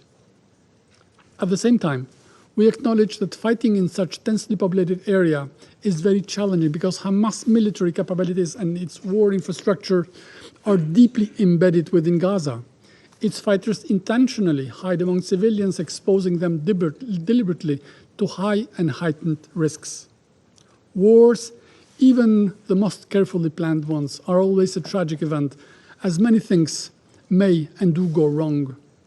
We are dismayed by the extreme disproportional impact the Israeli response on Hamas is having on civilians' lives in Gaza. The death toll on civilians is utterly disturbing, and the rules of protection of civilians in conflict are being challenged constantly.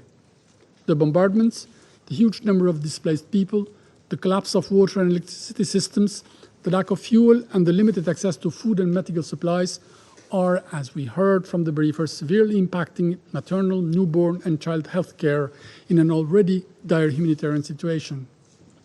We have said it many times. Wars have laws and they must be respected. Anywhere, hospitals and schools enjoy protection under international humanitarian law, and this should not be different in Gaza. While it responds to terror, Israel must fully abide by the international humanitarian law in line with the principles of distinction, proportionality, and precaution. Let's not forget that any military strategy that ignores the human cost could ultimately end up having adverse effects, which in long term risk to play into the hands of extremists and undermine long-term efforts to achieve peace and stability in the wider region. Colleagues, as we are all aware, the Israel-Hamas war has spilled on the world stage. Sharp political and social polarization has deepened far from the conflict zone. In such troubled times, people do little effort to understand. They rush to take sides, and many times this unleashes the worst. We see with worry an alarming rise of acts of anti-Semitism, dehumanizing language, multiple acts of hate, anti-Muslim, anti-Arab, or anti-Palestinian sentiments. They are becoming commonalities to unite multiple different and competing bigot groups, which can quickly metastasize into blind violence. The longer the war endures, the greater the dangers to see they further expand and exacerbate. Mr. President and colleagues, today the prospects for peace and long-lasting solution may seem well more distant than ever. We must resist this idea and feeling and should think and work for the day after the current conflict. Israel's right to exist and its security on one hand, and a viable pathway for Palestinians to have their own state and freedom on the other are not mutually exclusive. To the contrary, they form the tandem, the foundations for a future in security, dignity, and prosperity for all. As Prime Minister Rama said it yesterday, Palestinians in Gaza cannot be left with the impossible choice, either Hamas or Israel.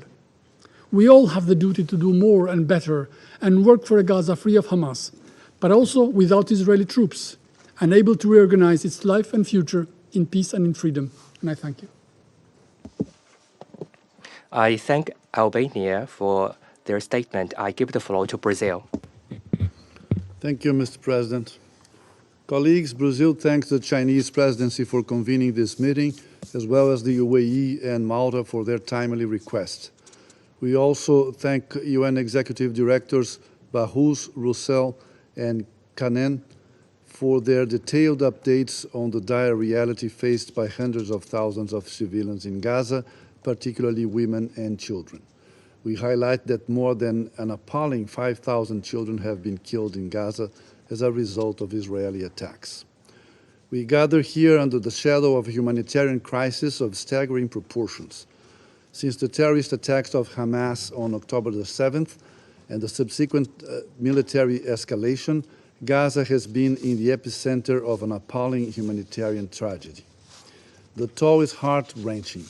Over 14,000 lives lost, countless injured and missing, and critical infrastructure that has been destroyed.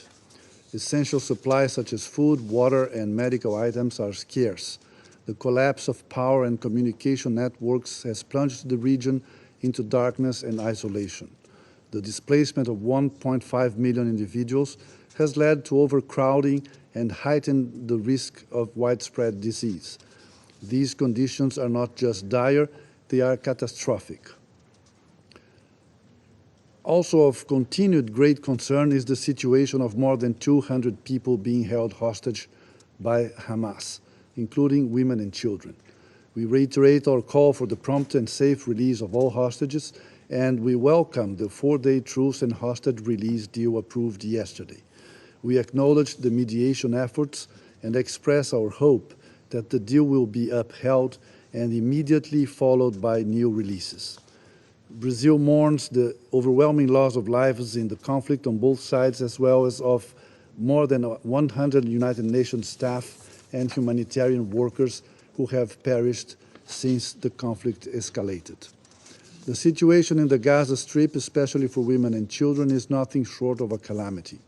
Among the most at risk are newborns and infants and pregnant women, many of whom enter labor each day under appalling conditions without adequate medical care. This crisis is exacerbated for those experiencing complications during delivery. This has led to distressing reports of women undergoing C-sections without proper anesthesia.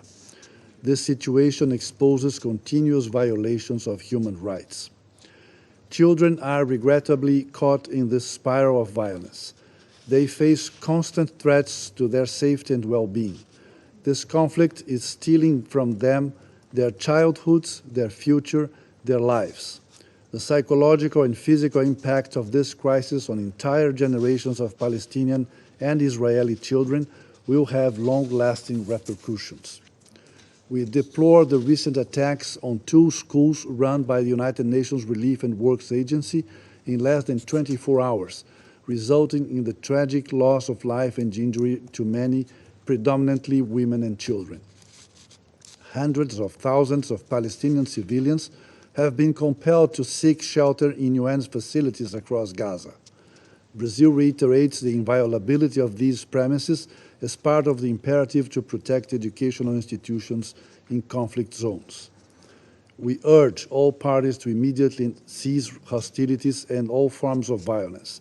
All parties must comply with their obligations under international humanitarian law. Brazil calls for the swift and unobstructed delivery of humanitarian aid to the people of Gaza. This must be done through all available and secure crossing points. We appeal to all actors on the ground to work to ensure these lifelines remain open and functional. Mr. President, as we confront this crisis, it is equally vital to prevent its escalation and spillover into neighboring areas such as the West Bank and along the Lebanese-Israeli border. The risk of a regional spillover is real, and we must avoid further deterioration. The international community cannot continue to overlook the legitimate aspirations of the Palestinian and Israeli peoples to live in peace and security, which cannot be achieved without a sovereign Palestinian state. Our collective responsibility is to foster the conditions for dialogue and promote political pathways towards a lasting solution in accordance and in compliance with international law and this very Council's decisions. Brazil welcomes the adoption of Resolution 2712 as a positive first step, which must be fully and urgently implemented. However, more needs to be done. Brazil and the majority of UN member states support an immediate, lasting, and sustained humanitarian truce leading to a cessation of hostilities. Finally, we reiterate our unwavering support for a two-state solution, the establishment of a viable Palestinian state coexisting in peace alongside Israel within secure, mutually accepted, and internationally recognized borders is fundamental for the security and prosperity of Israelis and Palestinians alike. Thank you. I thank the representative of Brazil. I give the floor to Mozambique. Thank you, Mr. President. Mr. President, I wish to thank China's presidency for convening this important meeting. I also thank the United Arab Emirates and Malta for bringing this issue to the agenda of this Council. We extend our appreciation to the briefers, Ms. Sima Bahous, the UN Women Executive Director, Ms. Catherine Russell, UNICEF Executive Director, and Ms. Natalia Kanem, UNFPA Executive Director, for their comprehensive insights on the situation on the ground, particularly on the challenges faced by women and children in Gaza. Mr. President, the humanitarian situation of the Palestine refugees in the Gaza Strip has been dire for a long time, and the current escalation of hostilities only exacerbates it. In fact, since the 7th of October 2023, women, girls, and children in Gaza have endured attacks, displacement, and social and economic disruptions. Humanitarian agencies have repeatedly warned of an unprecedented humanitarian crisis unfolding in Gaza amid Israel's total siege. Air raids and bombardments have damaged several facilities, including hospitals, limiting access to care, particularly for pregnant women and children. Today, the Council meets immediately after the adoption of the first resolution on the situation in Gaza Strip since October 7. It is our sincere hope that this meeting will be an opportunity for us to reflect and agree on the best practical path and solution towards alleviating the catastrophic humanitarian situation in Gaza Strip. It is our responsibility to maximize efforts, energy, and time towards implementing a coordinated response to save the lives of children, women, and other civilians in dire situation. In this regard, Mozambique expresses its sincere appreciation for the latest news about the announced agreement between the government of Israel and Hamas for the release of hostages with priority to children and women.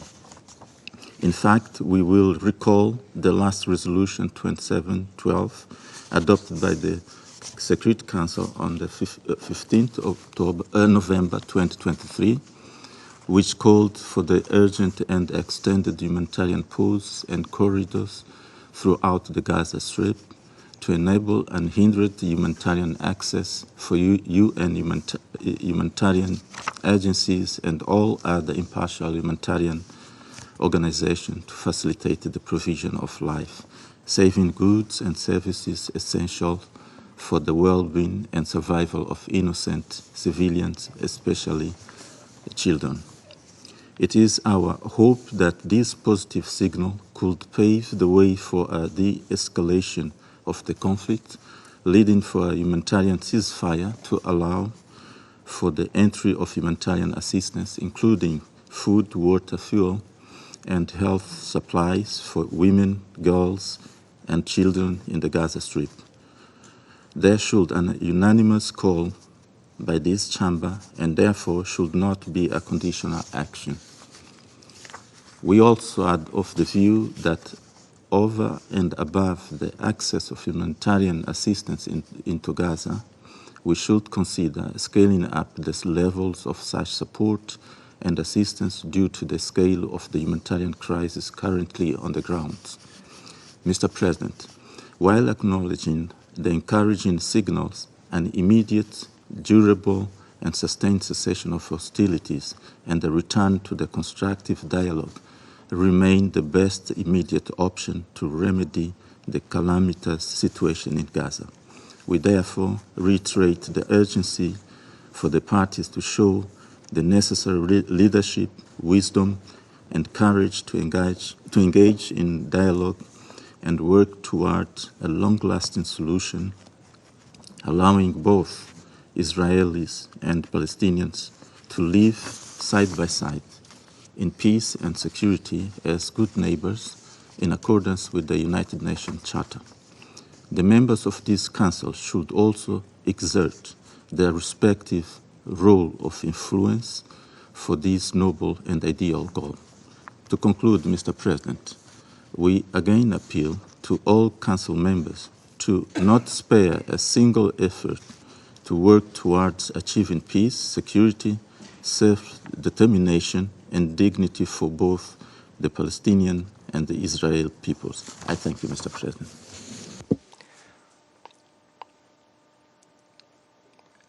I thank the representative of Mozambique. I give the floor to Ecuador. Gracias. Thank you, Mr. President.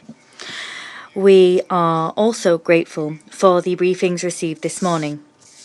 They have allowed us to learn more about what is happening in Gaza, particularly through the specific lens of the situation endured by women and children. Women are the ones who suffer the disproportionate burden of conflicts. The explosion of violence unleashed by the Hamas terrorist attacks on the 7th of October are no exception.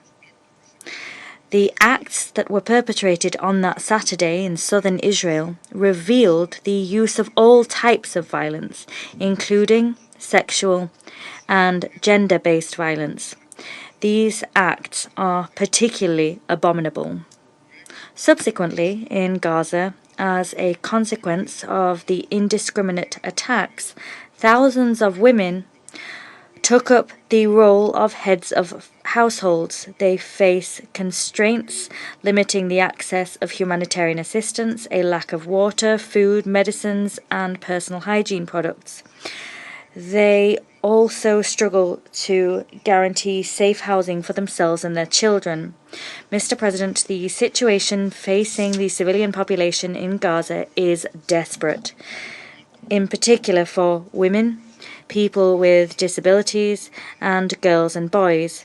Many of these people are extremely vulnerable because they find themselves forced to go on the move without the accompaniment of parents or adult guardians. The increase in the number of displaced persons means that more women, adolescents, and children are exposed to sexual, gender-based violence, as well as depression and the risk of suicide. The war also threatens the life and integrity of pregnant and breastfeeding women. It is spine-chilling to hear that every day women are subjected to obstetric procedures and even to cesareans without antibiotics or anesthesia, and to hear that children are running the risk of death due to a lack of electricity. Mr. President, we reiterate that all parties must uphold the norms of international humanitarian law, in particular as regards the protection of civilians. Attacks on schools and hospitals are attacks on the security of women and young people and must cease. Civilians must never, I repeat, never be used as human shields, and all hostages must be released immediately and unconditionally, particularly women and children. Moreover, we reiterate the fact that humanitarian aid, including medicines, fuel, water, food, and medical supplies, must reach those who need them in the quantity and time frame required. In order for that to happen, it is vital that there be an immediate, sustained, and respected humanitarian truce. It is impossible to do the above while hostilities continue. The resolution adopted by the Security Council on this issue on the 15th of November must be immediately implemented, such as to ease the extreme conditions facing the civilian population, particularly women and children. In this connection, the agreement announced last night, which will allow the release of 50 hostages and for a 4-day cessation of hostilities, is a hopeful first step. Finally, we express our gratitude for the devoted and highly risky work of the United Nations teams and their partner agencies. Moreover, we recognize the efforts of several countries, including Qatar, the United States, and Egypt, to reach effective agreements which ease the situation in Gaza. I thank you. I thank you. I give the floor to the representative of Ghana. Mr. President, a week ago, this Council, after several attempts, managed to adopt Resolution 2712, which, among others, called for urgent and extended humanitarian pauses in Gaza to help address the escalating crisis in the Middle East.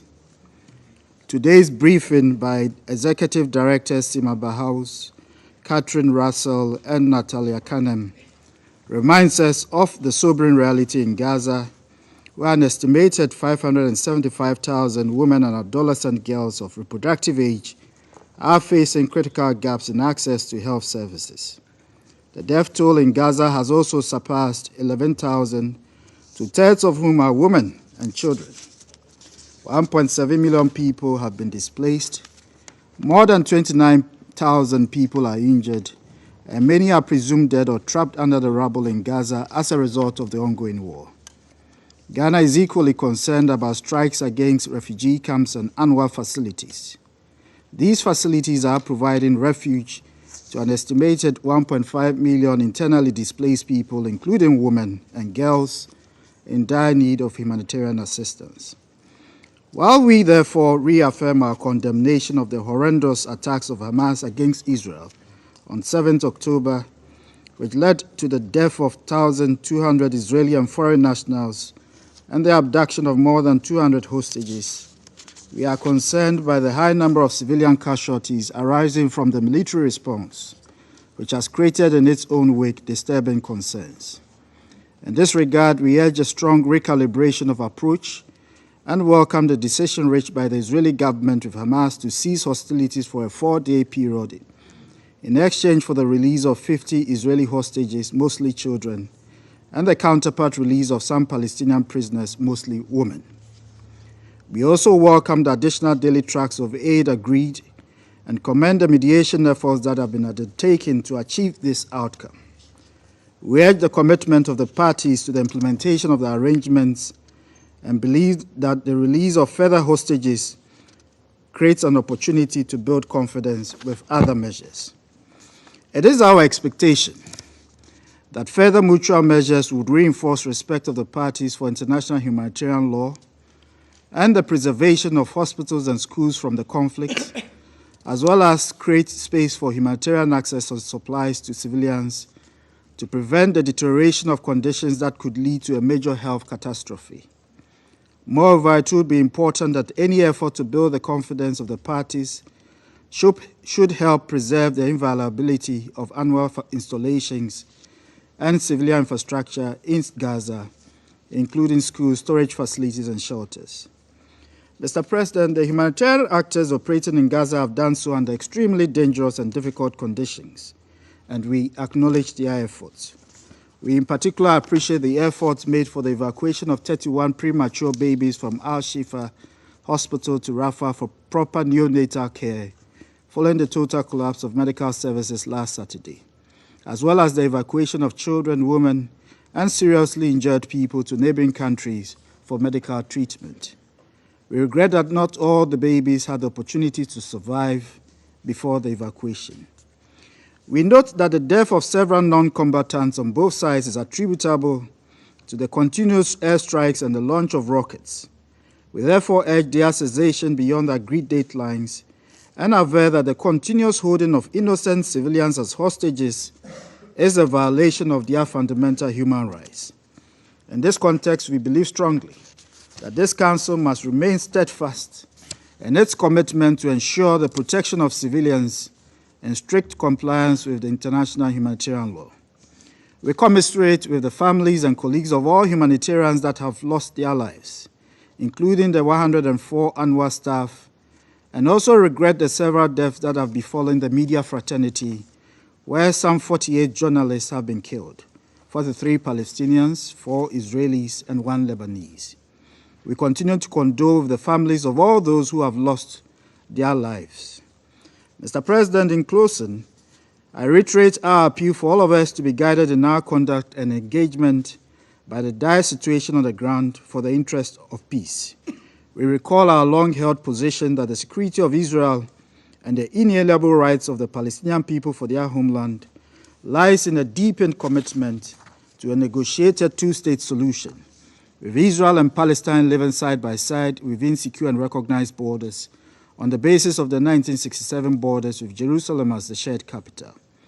It is our fervent hope that as a Council, we can find consensus to abate this conflict and bring the parties to the table of peace. We must help them to untie themselves from the burden of history and embrace the promise of a shared future of peace, security, and prosperity. I thank you. I thank you. I now give the floor to the representative of Gabon.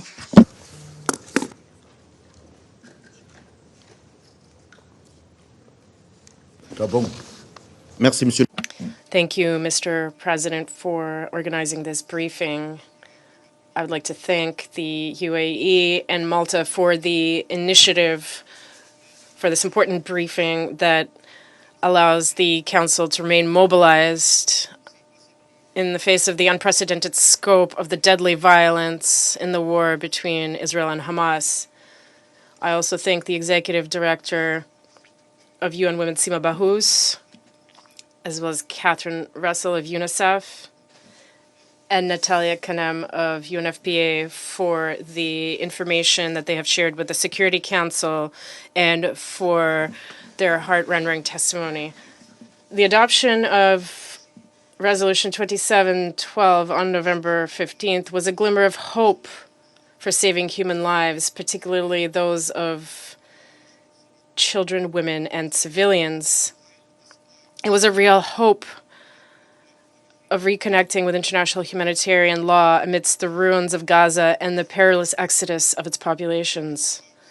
That hope is shrinking day by day as the fighting continues, adding to the terrible human and material toll in Gaza and the occupied West Bank. The barbaric Hamas attacks in Israel on October 7th left approximately 1,200 people dead, 4,629 wounded, and more than 230 persons taken hostage in Israel, including women and children. Today, more than 11,000 people are estimated to have been killed in military operations in Gaza, including 3,027 women, 4,506 children, and 102 UNRWA staff members. The overwhelming testimony from the three briefings this morning challenges our conscience, particularly when it comes to the situation of women giving birth in horrific conditions, including ongoing cesarean sections without anesthetic, as well as the situation of 130 premature babies that are dependent on incubators and electrical supply to stay alive. This situation is something that must mobilize every member of this council. We cannot accept the status quo. My dear colleagues, we must do this for the children.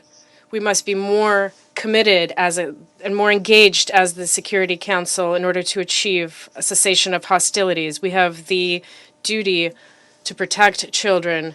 It is part of our mandate and our calling. Gabon once again calls on all parties to exercise restraint and respect their obligations under international humanitarian law. We must also show greater commitment to accountability for serious violations of international law.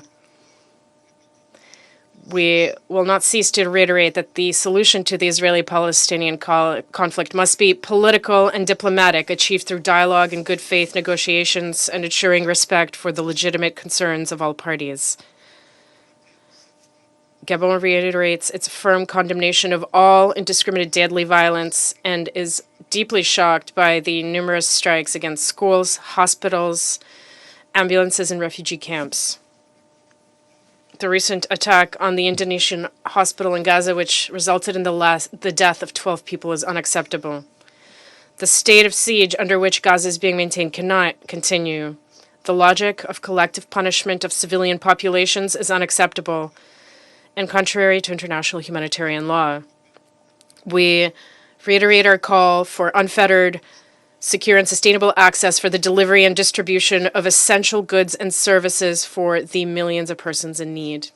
Mr. President, Gabon notes with interest and is closely following developments in the talks for the release of hostages and welcomes the involvement and the commitment of the mediators in this respect, notably Qatar, Egypt, and the United States. We must go even further beyond these pauses in order to broaden the scope of hope for children. We say this again, all hostages must be released unconditionally and without blackmail. I would like to conclude by reiterating Gabon's commitment to the two-state solution, with two states coexisting peacefully on the basis of internationally recognized borders. To achieve this, dialogue and negotiation are indispensable, with a central role reserved for the United Nations. I thank you.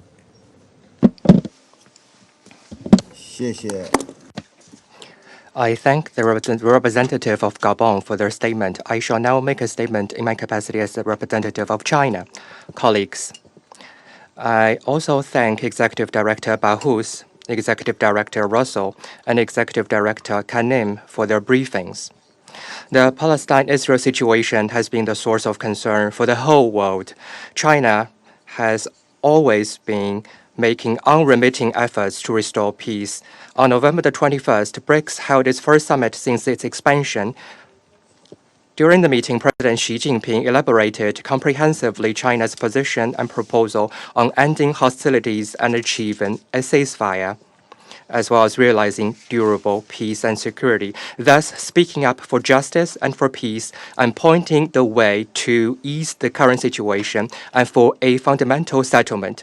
Leaders in the meeting jointly called for the international community to support a just solution to the question of Palestine and facilitate the realization of the two-state solution. On November 20th, the delegation of Arab Islamic foreign ministers visited Beijing and conducted in-depth exchanges and coordination with China on promoting de-escalation of the current conflict, protection of civilians, and a just solution to the question of Palestine.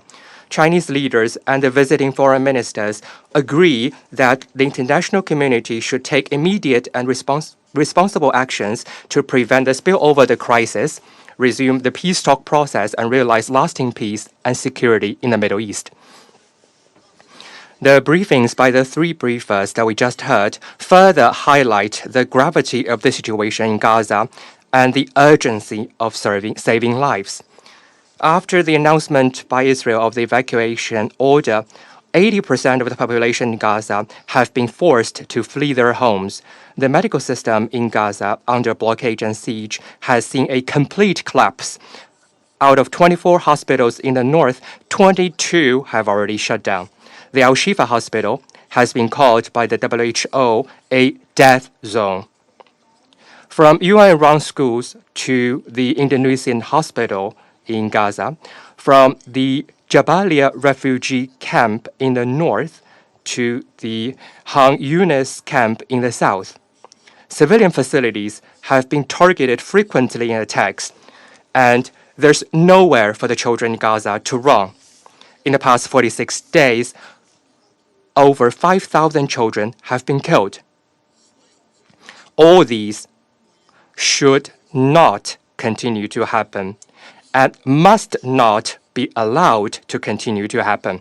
We must step up efforts to promote an immediate end to hostilities and realization of a ceasefire.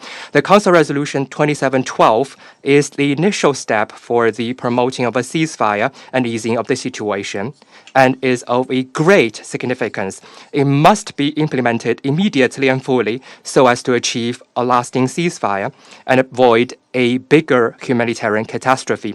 Israel must stop any military operations against hospitals, schools, and other civilian facilities, and contain the intensifying settler violence in the West Bank. We welcome the active mediation by Qatar and Egypt, among others, to facilitate the release of part of the people held captive. We support further diplomatic efforts so that more people held captive can be released at an early date. We hope this will create political space for dialogue and negotiation and the restoration of peace. We must step up efforts to promote all efforts to protect civilians. We strongly condemn actions in Gaza that clearly violate international humanitarian law. We oppose any collective punishment of civilians in Gaza and oppose forced displacement and forced transfer. We urge Israel to lift its blockade of Gaza as soon as possible and fully restore the supply of essential materials such as water, electricity, and fuel. We call for emergent opening of more relief channels that lead to Gaza and fully utilize crossing points, including Kerem Shalom, to ensure sufficient humanitarian materials can enter Gaza from all directions in an unimpeded and highly efficient manner. China supports further actions by this Council in this regard based on Resolution 2712. We must step up efforts to promote the revitalization of the political horizon of two-state solution. Any solution to the current situation should not deviate from the two-state solution and should be conducive to regional peace and stability. Any arrangement concerning the future of a destination of Palestine must be based on the consent of the Palestinian people and accommodate the legitimate concerns of regional countries. The UN should continue to play an active role in consolidating international consensus and facilitating the peace process. The Council should be ready to take responsible and meaningful actions on the Palestine-Israel situation at any time that could stand the test of history and conscience. I resume my function as President of the Council. I now give the floor to the permanent observer of the Buffer State of Palestine. Mr. President, allow me at the outset to thank you for your able leadership of the Council and to thank the UAE and Malta for calling for this meeting focused on women and children and for their efforts in elaborating the resolution adopted by this Council a few days ago. Allow me also to thank the briefers and through them the United Nations as a whole for its mobilization in the face of this grave crisis, as well as our gratitude to all the heroes on the ground who have taken every risk, even to their own lives, to provide their communities with humanitarian aid and relief, including the doctors, the humanitarian and medical personnel, and the rescue teams, and to the journalists whose lives have been in danger trying to report on this immense human tragedy and humanitarian catastrophe. Mr. President, the State of Palestine welcomes the agreement for a truce reached yesterday and expresses its appreciation to all those who contributed in reaching this agreement, especially our brothers from Qatar and Egypt. Every 10 minutes, without bombardments, a Palestinian child is saved. Hundreds of Palestinian children will not be killed thanks to this truce. We owe it to them and to all the civilians in the Gaza Strip to put a definitive end to this criminal assault on the Palestinian people.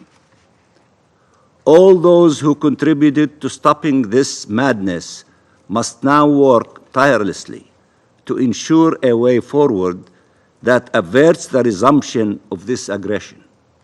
This is the way to protect civilians, to prevent regional spillover, to help the millions suffering this humanitarian catastrophe that we failed to avert, and to release those held captive. A resumption of the aggression would undermine all these goals. I want everyone here to think of the father who carried his wounded child and could not find a hospital to save him until he died in his arms, and he could not stop to bury him. So he carried this immense love, now transformed in unbearable sorrow for miles, unable to stop, walking from nowhere to nowhere. I want you to remember a girl comforting her little brother with words that no child should ever have to utter after they both said goodbye to their dead sibling at the hospital. I want you to remember the small child shivering in the hospital that kept showing his wounds to another child with severe burns. I want you to remember babies lying together out of their incubators, gasping for air until the lungs of several of them surrendered. failed by all of humanity. I want you to remember these images before giving again, in a few days' time, any justification for this horrific assault to resume. In the next few days, families will be able to embrace, to mourn, to start healing the wounds that can be healed, including the families that will be reunited with loved ones who were held captive. This cannot be just a pause before the massacres starts all over again. Mr. President, the resolution of this Council was clear about the enormous tasks that need to be undertaken during this truce. Enabling rapid, safe, and unhindered humanitarian access, facilitating the provision of desperately needed humanitarian aid throughout the Gaza Strip, and rescuing and recovering the thousands who remain trapped under the rubble. This must be done immediately.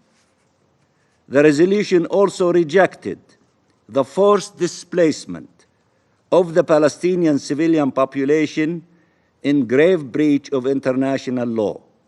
Already, unbearably, more than 1.7 million Palestinians in Gaza have been forcibly displaced from their homes.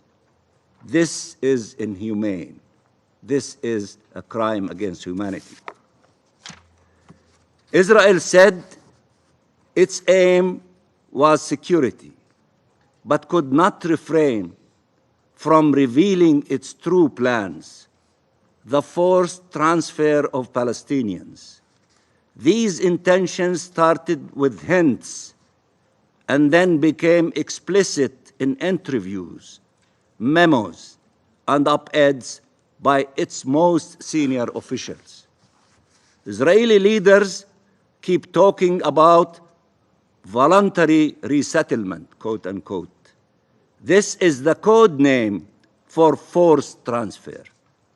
What is voluntary about bombing and besieging and killing and maiming and arresting and humiliating?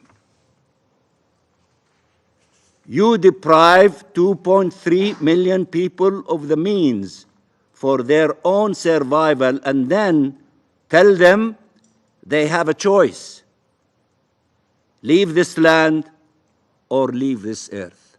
That's the choice that they're giving them. Israel is stunned that years of an unlivable life did not convince Palestinians to leave. We love our land. We love our homeland. We love the Gaza Strip. We love every part of the state of Palestine. Even when we faced with the threat of imminent death, they still want to stay on their land. The Palestinian people are entitled to freedom and dignity on their land and in their lifetime. No more exodus and no more delay. The Nakba has to end. I repeat, the Nakba has to end. Despair, devastation, destruction will never bring security to Israel. Dispossession, displacement, and denial of Palestinian rights will never bring security to Israel. Mr. President, while Israel claims it is respecting the laws of war, it was not able to restrain itself from confessing to its crimes. Its statements, actions, and clear objectives all converged to confirm its intentions: the destruction of the Palestinian nation and of its legitimate aspirations. I repeat, their true intentions: the destruction of the Palestinian nation and of its legitimate aspirations. From calling Palestinians human animals to imposing a siege over them, from collective punishment to calls for their annihilation, from indiscriminate, widespread, and systematic bombing to the brutal force deployed by its occupation soldiers and settlers in the West Bank, all the evidence concurred and confirmed its true objective. You have borne witness to these atrocities that are only possible due to a systematic impunity. There is no denying the suffering endured by Israeli families of the 7th of October. But Israel is not faced with an existential threat. Palestine is. Israel is not being destroyed. Palestine is. We are at the 22nd of November, and the bombs have not stopped for a single day. For now, 45 days. The assaults on the lives and dignity of our people in Gaza, in the West Bank, including East Jerusalem, everywhere in the occupied Palestine, have not stopped for a single minute. Every Palestinian family has experienced pain and loss to the core of their being and their souls. Only a few weeks ago, the Israeli Prime Minister addressed the world from the most important platform in the world, the podium of the General Assembly, and presented his vision for the new Middle East, wiping Palestine off the map. For all those outraged by the slogan, "From the river to the sea," this is the map that the Israeli Prime Minister raised here in the United Nations. This is the map from the podium of the General Assembly, erasing the nation of Palestine and the Palestinian people. Israel from the river to the sea. Israel from the river to the sea, by the Prime Minister of the State of Israel.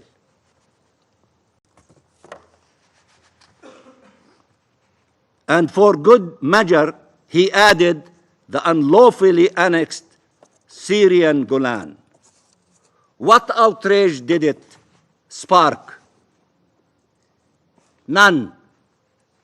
Because you all knew this was Israelis' intentions, to wipe us from the face of earth, which will never happen, never, never happen, because we existed from the beginning of history and time, and we will continue to exist as a proud Palestinian people in our own national homeland, the State of Palestine.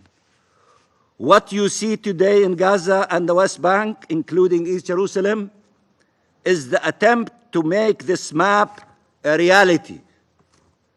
Netanyahu must be stopped by all of you, led by us in the steadfastness in our national homeland, Palestine.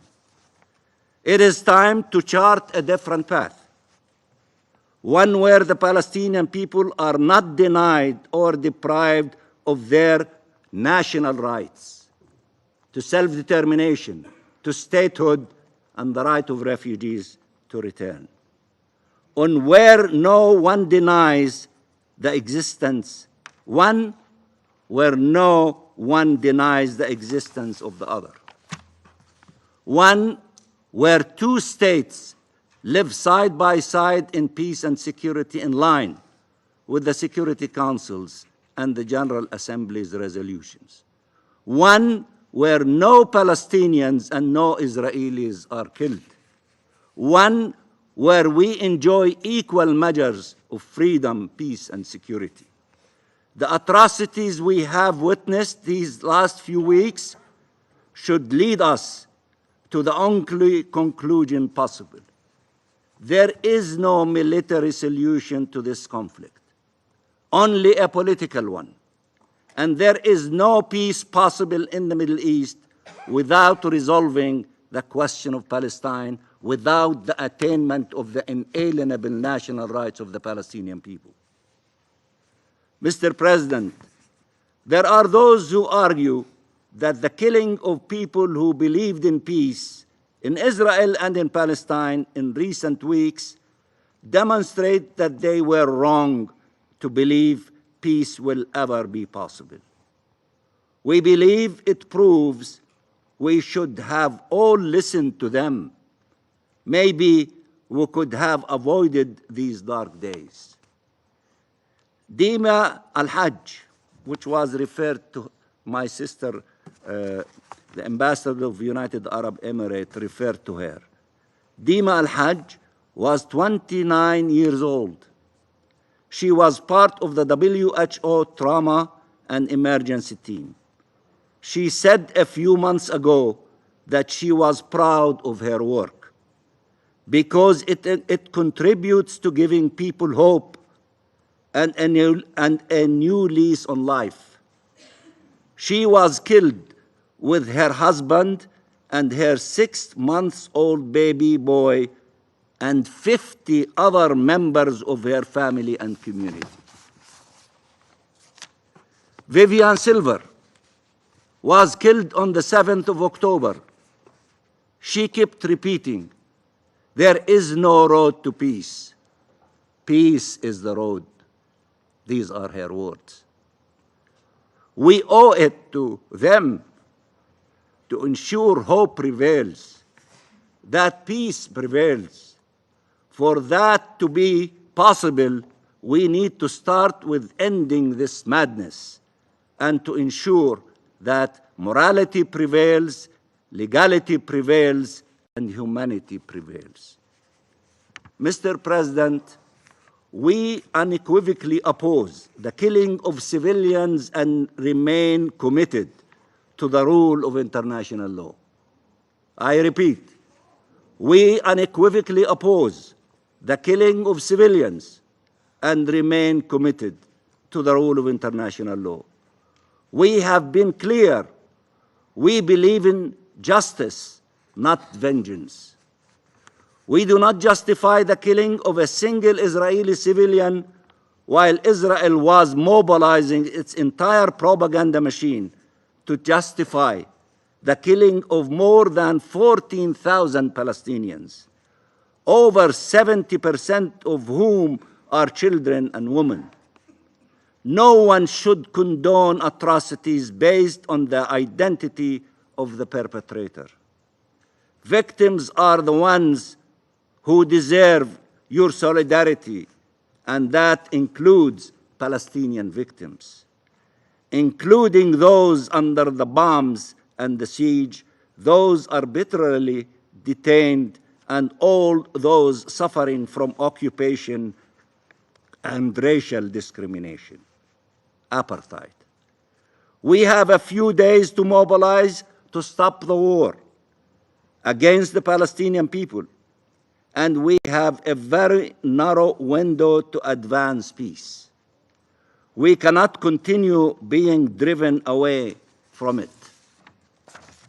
Mr. President, what will we tell this generation of youth that has gone through multiple wars, surviving one to endure the next, who kept clinging to life, trying to find a way towards a better future?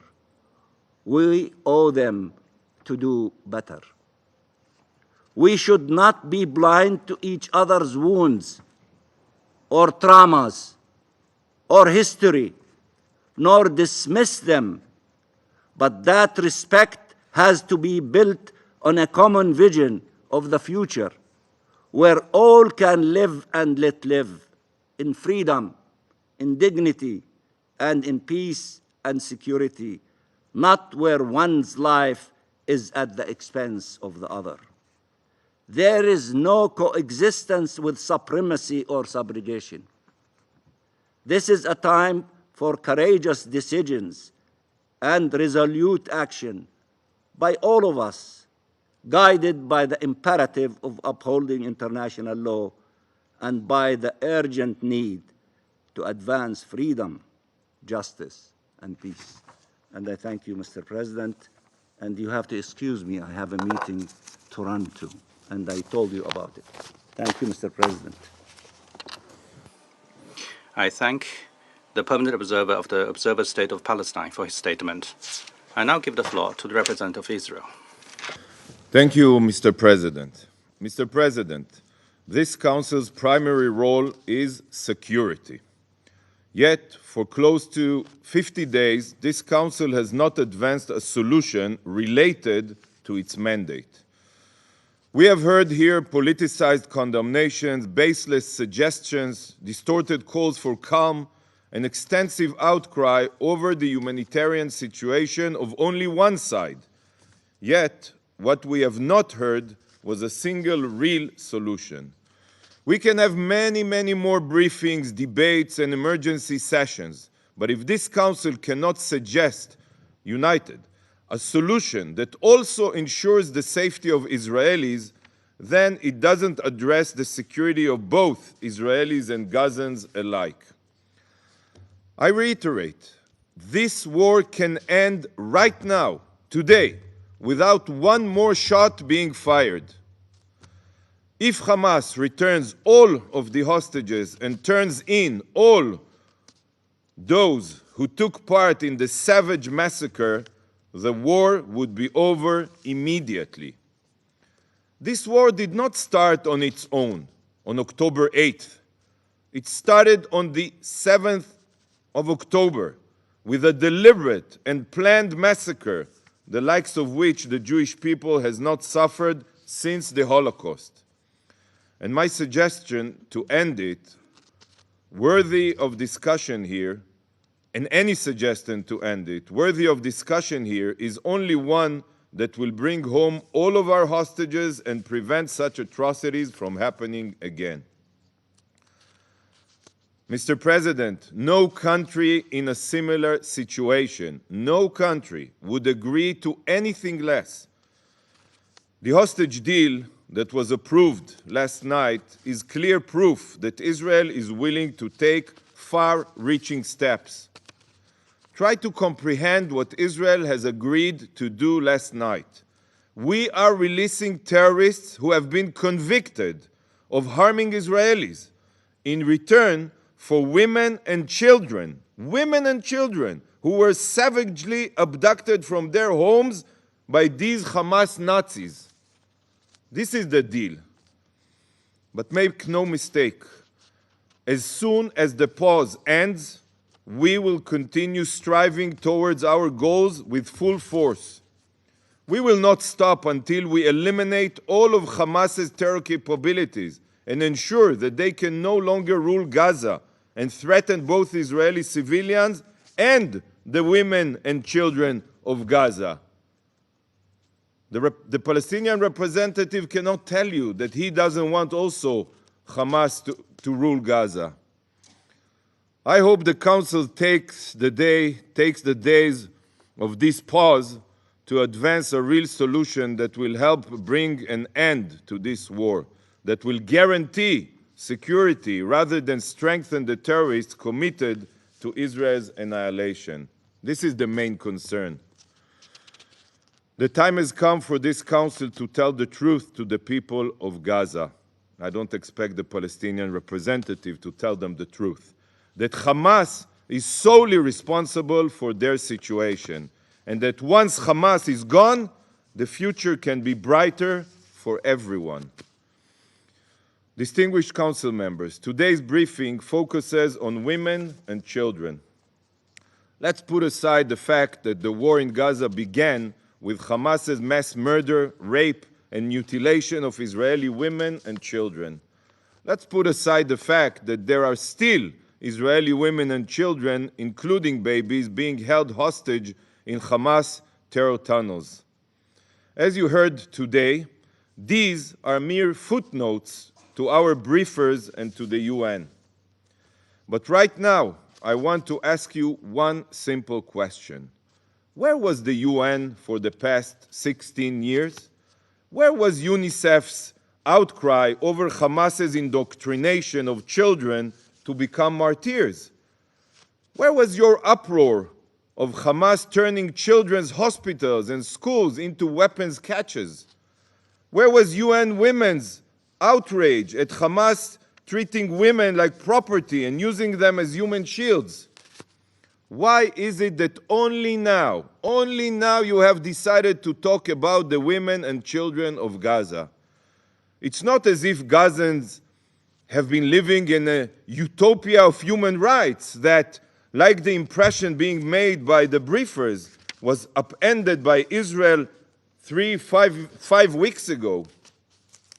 How can you have the audacity to suddenly remember Gaza's women and children after ignoring them for so many years? After the rule of Hamas, the people of Gaza, under the rule of Hamas, the people of Gaza have been continuously exploited. Yet not a single utterness of condemnation has been heard from you against Hamas's reign of terror and their poisonous brainwashing of children. Over the past weeks, you have all woken up, but sadly, not for the right reasons.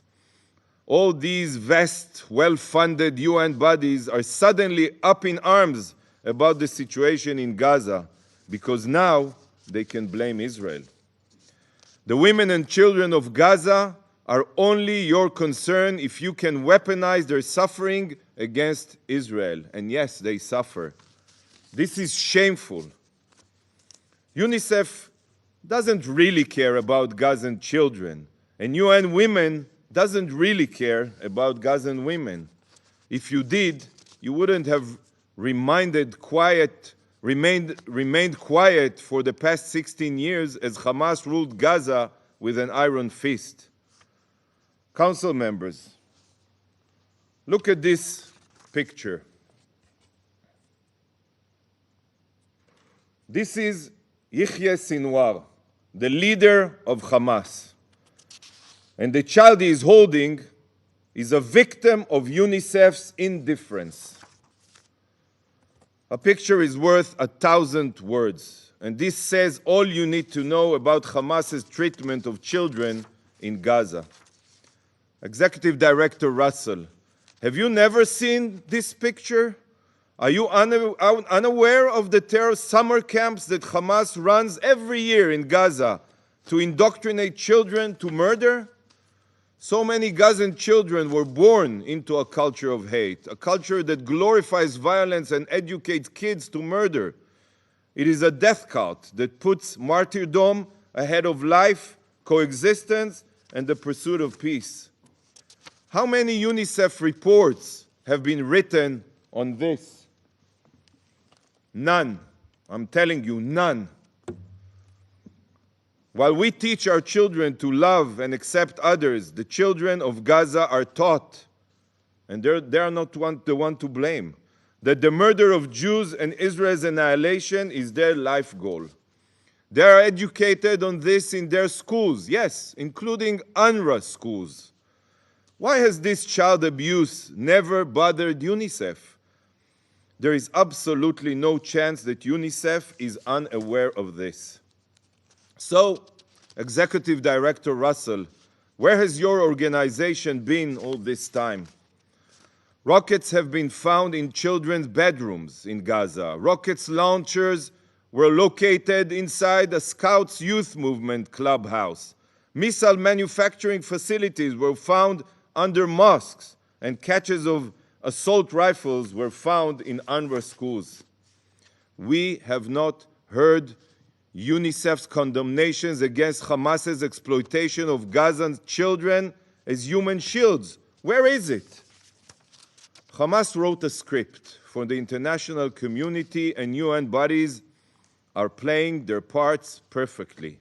Hamas seeks to increase the number of civilian casualties in order to coax you to pressure Israel.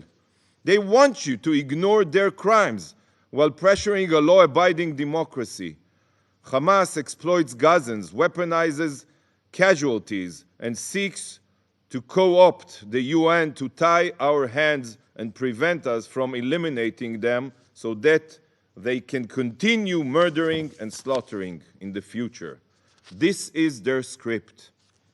I just can't understand why UN bodies are so willing to follow it. And this sick phenomena of exploiting children is carried out on the street of Gaza every day. Every day. This is a photo taken a few days ago in Gaza. These savage Hamas terrorists are walking around in broad daylight, armed and in uniform, after effectively strapping children to themselves as live body armor, as human shields. This is the enemy that Israel is defending itself against. This is who you hardly have a single word of criticism against. So I ask again, where have the briefers been for all of these years? Where are their voices now? Why are Hamas's crimes almost non-existent in this briefing, when Hamas and only Hamas is solely responsible for the situation in Gaza? There's no other explanation for this other than apathy towards Gazans, coupled with burning hatred for Israel. This is not a briefing, this is an inquisition. Now, distinguished council members, I would like to turn to the second elephant in the room. Our briefers today graciously decided to mention, thank God, the hostages in Gaza, among them women, children, and the elderly. They weakly called for their return, pure lip service. But the briefers ignored a very significant fact. They overlooked the 1,300 Israelis brutally massacred on October 7th and the 8,650 wounded that are still being hospitalized. In a briefing on women and children, our briefers intentionally, and I'll explain why I say it, intentionally refused to thoroughly brief you on the barbaric acts of torture, of sexual violence, of rape perpetrated by Hamas against Israeli women and girls. I say intentionally because I have sent 2 letters to Executive Director Bahous, extensively detailing these appalling war crimes. Yet, not only did I receive no response, she also did not see it fit to detail these crimes here before the Council. So yes, this was an intentional act of omission. In a recent letter to Executive Director Bahous, I not only included written testimonies, but also concrete visual evidence. Pictures of young naked Israeli women being paraded around Gaza as the crowds jeered and cheered. UN Women also received links to interrogation of Hamas terrorists who said, loud and clear, that they were instructed to rape Israeli women. And just 2 days ago, the executive director received another letter from me with additional evidence of mass rape and sexual violence perpetrated by Hamas. This included a first responder's testimony of finding girls with their pants around their knees, semen on their back, and bullet holes in their heads, as well as pathologists identifying corpses from young girls to elderly women raped so violently that their pelvic bones were shattered. I sent this picture of Naama Levi, who was dragged out of the trunk of a jeep by a Hamas terrorist. It's part of a video, wearing sweatpants soaked in blood around her backside. I also sent this picture of Shani Luke. Shani was dancing at the Peace Festival before she was abducted. and murdered by Hamas. This is what her body looked like, with the Hamas terrorists on top of her. Look at her. Look at Shani. You want to discuss women in conflict, women's rights, women's dignity? What about the dignity of Naama Levi and Shani Luke? What about their rights as women? Sadly, to our briefers, the horrors endured by these young women are not worthy of mentioning. After all, they're Israelis, and as today's briefing has made abundantly clear, Israeli victims don't matter. Nearly 50 days have gone by since these atrocities were committed, since young girls were savagely violated, yet the world is still waiting to hear a clear public condemnation from UN women against Hamas sexual crimes. Shame on you, UN women, shame on you. Is UN women not charged with ensuring that, I quote from their website, all women and girls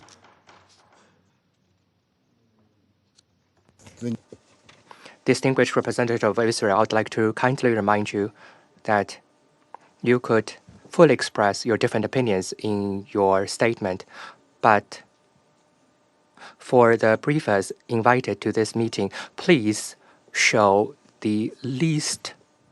respect, at least. This is rule that everyone should obey, and I would like to invite you to continue your. Thank you, President. Is UN Women not charged with ensuring that all women and girls live a life free from all forms of violence? Doesn't the banner of UN Women website currently say #No excuses? Hasn't the world come to believe women? Hasn't the UN? To the UN and its agencies, Israeli women are not women. Israeli children are not children. The UN, with Secretary General Guterres at the helm, refuses to report on murdered, raped, and kidnapped Israelis. Every UN body stands up solely for the Palestinians, while dehumanizing Israelis. This is the policy. The UN, by choice, refuses to accept Israeli numbers of statistics. The ridiculous claim is that Israeli casualties either aren't part of the body's mandate or they have no way to verify facts provided by Israel.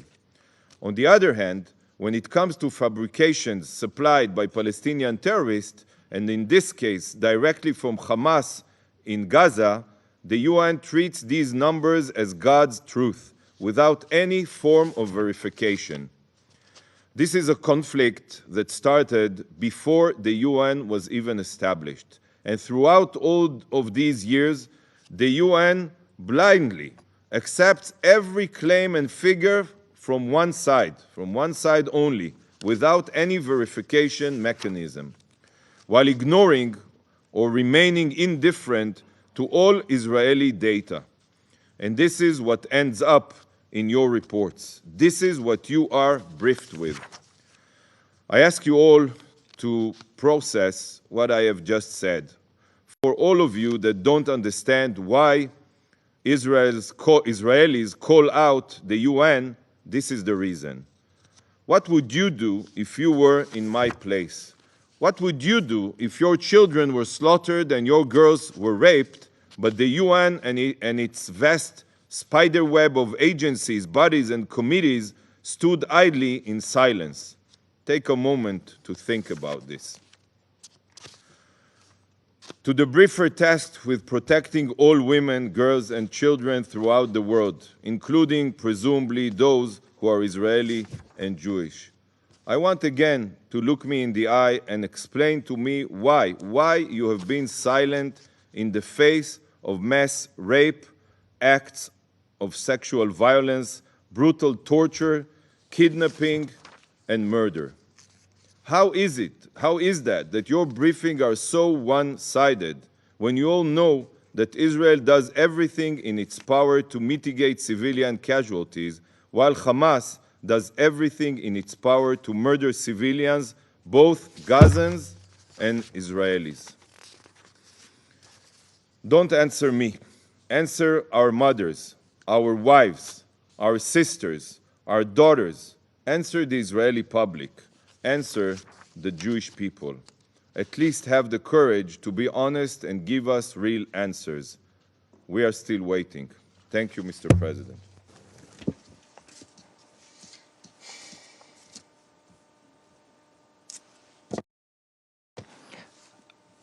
I thank you. There are no more names inscribed on the list of speakers. Before I adjourn the meeting, I would like to thank again Ms. Bahous, Executive Director of UN Women, Ms. Russell, Executive Director of UNICEF, and Ms. Kanem, Executive Director of UNFPA, for their briefings to the meeting. The meeting is adjourned.